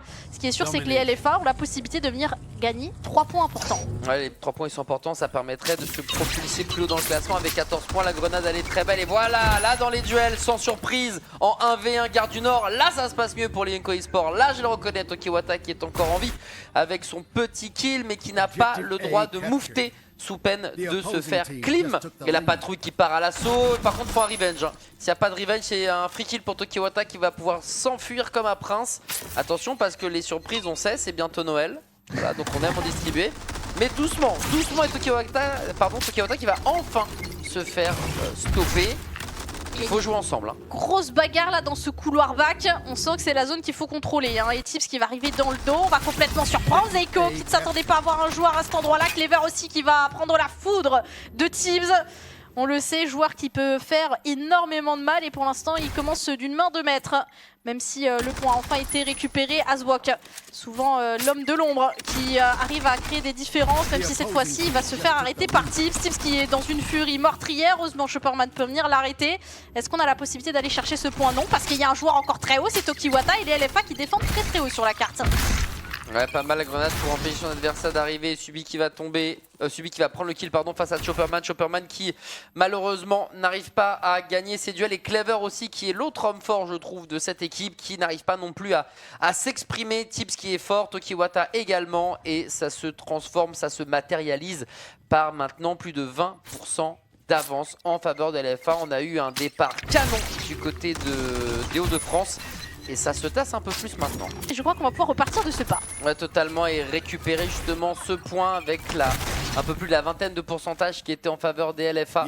Et on va justement, tu le disais, garder ce point essentiel. Oh, Chopperman derrière, quasiment le doublé. Dommage, ça aurait pu le faire face à Subi qui était midlife et qui va se faire chasser justement face à Clever. Attention à Tiopi qui est derrière et qui va justement prendre le revenge shield. C'est dommage parce que c'est des petites secondes par-ci par-là qui peuvent tellement mettre bien les Yonko eSports, mais à chaque fois on se fait avoir. C'est triste qu'il y ait toujours un revenge et c'est génial pour LFA qui montre qu'au niveau de la prise d'information et surtout la communication, on est vraiment on point. Voilà, on est alerte sur ce qui se passe sur l'ensemble de la carte dès qu'on a des infos. Tokiwata au niveau de cette short pour venir un petit peu tempérer les ardeurs. Cette reprise rapide de la part de Chopperman qui fait un tout droit avec Azwok et Clever. Ça y est, on a enclenché pour les Yonko eSports. La -4 expéditive. Waouh! Bah, pas eu le temps d'ouvrir Les débats que ça y est, c'est terminé. C'était très rapide là pour le coup. Attention au kill admin là, Chopperman. Oh, il avait fait le plus dur. Ouais, mais je pense que c'est dans son duel, il est allé tellement rapidement que je pense qu'il y a eu une petite punition. Il aurait pu en vrai, il l'aurait probablement éclaté IRL. Oui, c'est vrai que ça c'était l'éclair jaune de Kono. Hein. Genre vraiment, je l'ai vu, je me dis mais comment il a fait pour aller aussi vite et comment ça se fait que le kill feed est aussi bleu. Et là, il faut Augmented qui profite justement de ce kill admin. Et on a essayé de faire la même chose, hein, de balancer du stuff pour se prendre l'adversaire en courant. Ça ne fonctionnera pas. 2 fois Tibbs, lui, a appris de ses erreurs comme le chevalier de bronze. Voire tous les chevaliers, puisque tu ne peux faire qu'une seule fois l'attaque sur un chevalier. Mais bon, les chevaliers du Zodiac, c'est une ref un peu vieille. Je sais pas si tout le monde l'a. Quoi qu'il en soit, ça met toujours très bien les Life Augmented qui ont toujours cette vingtaine de pourcentage d'avance. Ouais, Tibbs avec son Warden qui arrive à trouver un open kill. Et là, malheureusement, les Yonko ne sont pas dans une bonne spirale. Pourquoi? Parce qu'on a toujours une infériorité numérique. Même si on arrive à trouver 2 kills, on est en situation de 1v2 pour Azwak. Azwak peut-être, l'homme fort, l'homme qui arrive à retourner des situations, ne pourra rien face à Tokiwata. Et ça part du kill admin, hein, malheureusement, de Chopperman qui laisse son équipe en 3v4. Et on le sait, du côté des LFA, on accélère dessus. Et là, ça fait 2 offensives d'affilée où on se prend soit un kill admin, soit un open kill. Donc un peu compliqué là, du côté des Yonko. Est-ce que Clever va pouvoir trouver la solution? Pour une fois, on arrive à trouver un premier kill. On avance, attention à Chopperman là qui va se faire un petit peu... Oh, ce togreux Chopperman, attention à ses petites erreurs. Même si Clever arrive à faire un kill, il reste encore subi avec ce shield qui ne pourra pas faire plus. Il va se repositionner, Atiopi pour venir l'épauler. Et là, il est tout seul, Atiopi maintenant qui va se faire prendre dans son bûche. Mais le tour dépend. Heureusement, Clever sera là pour couvrir son coéquipier, en tout cas avoir un trade. Mais il y a toujours un petit joueur qui traîne encore du côté d'LFA qui peut venir contester. Et Tokiwata sera là. Attention face à Chopperman. Cette fois-ci, le kill sera bon, mais il restera encore un joueur bleu. Et là, ça s'enchaîne. Les vagues, les unes après les autres. Et encore les grenades qui ne sont pas bonnes pour les Yonko eSports. Oh, Chopperman qui, après s'être amputé lui-même, va directement éliminer un de ses adversaires, un de ses coéquipiers, pardon. C'est terrible. Le stuff qui est balancé pour justement couvrir, prendre de l'espace zoné et qui finalement viendra exterminer son propre pote. C'est terrible, 87%. On est peut-être sur le tout dernier teamfight, Pika. Alors, est-ce qu'on peut réussir à trouver des kills? En tout cas, on met des gros pour, on arrive à trouver un bon doublé. Et encore une fois, Chopperman, il est pas dans sa game. On perd malheureusement un joueur. Zeiko en situation de 1v1. On arrive tout de même à renverser la tendance. Tokiwata, on le sait, attention, un joueur qui arrive à roter. Oh, il joue bien avec son shield, mais Zeiko pas naïf du tout, qui arrive à faire son kill. Ouais, effectivement, tu peux te dire il va rester derrière, donc c'est pas trop où viser. Finalement, c'était un grand tout droit et on veut pas attendre. Du côté d'Alife Augmented, on veut directement aller sur le point, prendre la position, mais on va peut-être un tout petit peu trop vite. Et on va se prendre une très belle -4, -3 en tout cas avec Tokiwata. Et c'est vrai que ça peut être le début de la remontada. Il faut jouer maintenant plus posé du côté d'Alife Augmented. Au moins une attaque ensemble à 4, groupée, on déclenche, on voit ce qui se passe. Quoi qu'il arrive, si Yonko eSports perd ce teamfight, c'est fini. Il n'y aura pas de, je pense, contestation possible. Donc il faudrait être malin et clever justement. Oh, qui porte bien son nom mais qui s'est fait fumer, c'est le 2. Double kill. Oh, le triple kill. Azwak là pour vraiment sortir une masterclass. Mais effectivement ça sera impossible même s'il y a une grenade qui va toucher. Il reste encore 3 joueurs en vie. J'allais dire peut-être une Helios Beast du côté des Yonko eSports, mais non. C'est trop compliqué, il y a eu quelques petites erreurs à droite à gauche qui ont fait la différence. Toujours avec un joueur en moins, au pire des moments, toujours au pire timing. Et LFA par contre, qu'ils ont bien joué leur coup. Hein. Chaque fois qu'on avait l'avantage numérique, on n'a pas hésité à accélérer. Beaucoup d'intensité sur cette carte de The Cliff, même si on arrivait à prendre le point assez rapidement. Derrière, on avait quand même des fights très hauts sur la carte. On restait toujours très mobile. Donc pour le coup, les Yonko, là, malheureusement, qui au début, c'était prometteur, hein, avec des échanges à leur avantage. On prend ce premier teamfight, on prend ce premier point, mais les LFA directement qui reviennent rapidos, rasbos, si j'ose dire, qui reprennent l'ascendant et ensuite qui tempèrent les ardeurs de cette équipe de Yonko eSports qui malheureusement font quelques erreurs, notamment un Chopperman qui était pas trop dedans. C'est un peu plus compliqué, ces grenades aussi qui se punit lui-même, qui punit ses mates. Clever, j'ai l'impression qu'effectivement le move est génialissime, mais en fait il y a toujours un gars d'LFA qui couvre et qui prend un kill. Et c'est le château de cartes parce que si tu joues effectivement sur l'infiltration arrière, de prendre un -1, un -2, tu te dis bah c'est bon, c'est peut-être une ligne que je vais pas couvrir puisqu'il va faire le kill. Tu sais que normalement c'est impossible qu'il se fasse éliminer. Et bien finalement il y a quelqu'un qui regarde derrière son épaule, qui le fume, et derrière c'est la -2, c'est la -3. Et tu l'as dit à la fin, il faut un miracle, une masterclass, mais évidemment la masterclass n'aura pas lieu et ça se terminera ainsi 2-0 pour le moment. J'ai envie de dire logique du côté de ces Life Augmented et on voit un récapitulatif pour le moment, pas de match nul. Toujours une victoire de l'équipe qui se trouve à gauche, tiens c'est marrant. Vrai. de ces différents matchs. Et donc, est-ce que c'est prémonitoire? Est-ce que c'est-à-dire que les pot-au-feu vont l'emporter 2-0 face aux Obsidium, Pika? Ah bah écoute, c'est la bonne question. En tout cas, effectivement, ce match qui va pouvoir, on va tenter en tout cas de le rejouer. Les Paf et les Obsidium, c'était la deuxième confrontation de la soirée, mais suite à quelques petits soucis techniques, il va être joué un petit peu plus tard. Et maintenant, en tout cas, ça va être après une petite courte Tout pause. à fait. Bien évidemment, vous cherchez votre petit dessert pour justement le match de la semaine, parce que là, ça va être une très très grosse confrontation pour finir cette soirée. Ouais, totalement. On se donne rendez-vous dans 2 minutes. Et puis, elle a raison, Pika. Elle prend un petit. Ça a proposé d'aller boire un coup, de récupérer quelques douceurs, tout ça, tout ça. Eh bien, arrêtez, car j'ai peur que vous chopiez du diabète. Ce soir, pas de match de la semaine, malheureusement, pour de multiples couacs, évidemment indépendants de notre volonté. Avec Miss Pikachette, on était chaud, bouillant pour tout commenter, évidemment, vous partager l'émotion et vivre ça avec vous. Et malheureusement, ça sera reporté à plus tard. Ouais, malheureusement, quelques petits soucis techniques qui n'ont pas su, en tout cas pas pu être résolus ce soir. Donc le match sera reporté.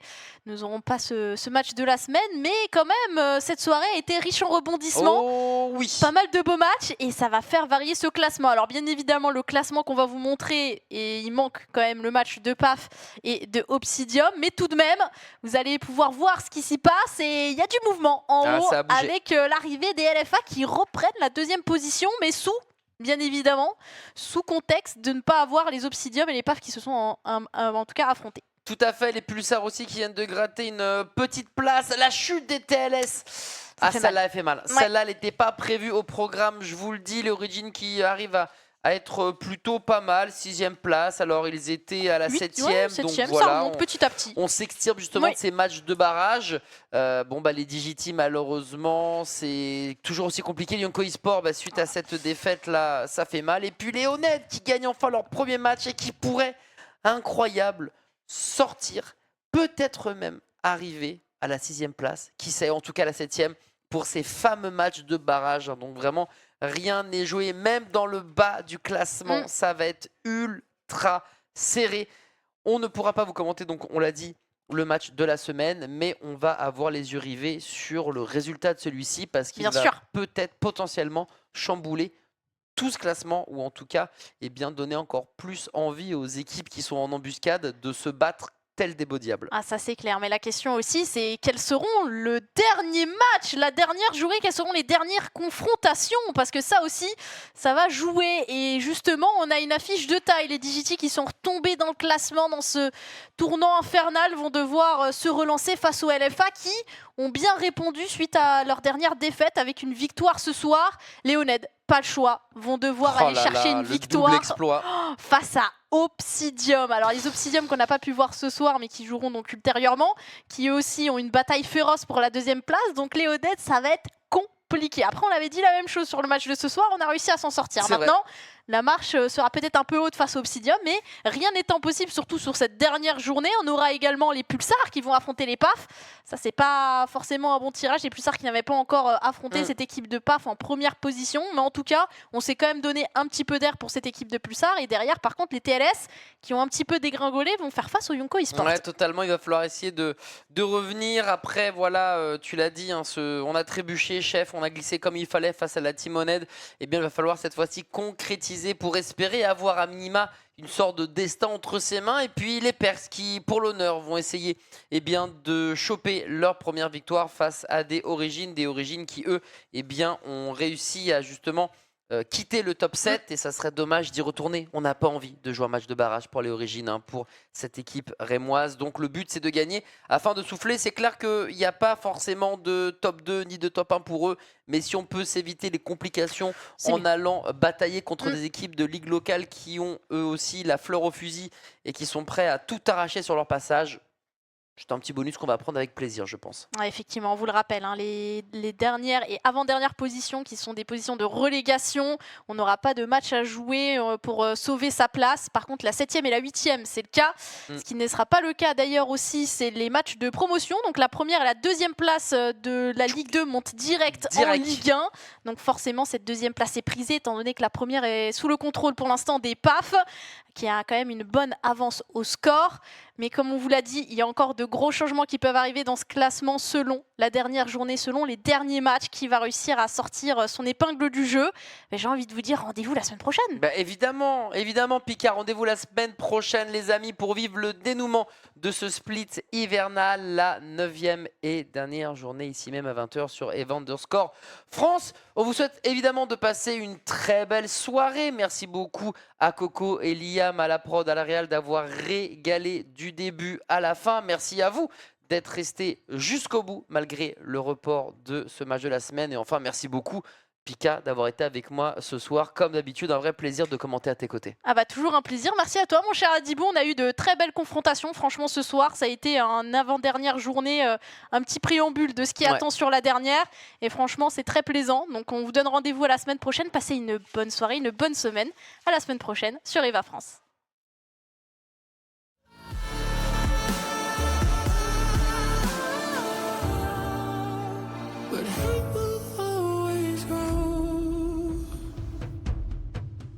There's a beauty in the way you lay, and the way your color fades.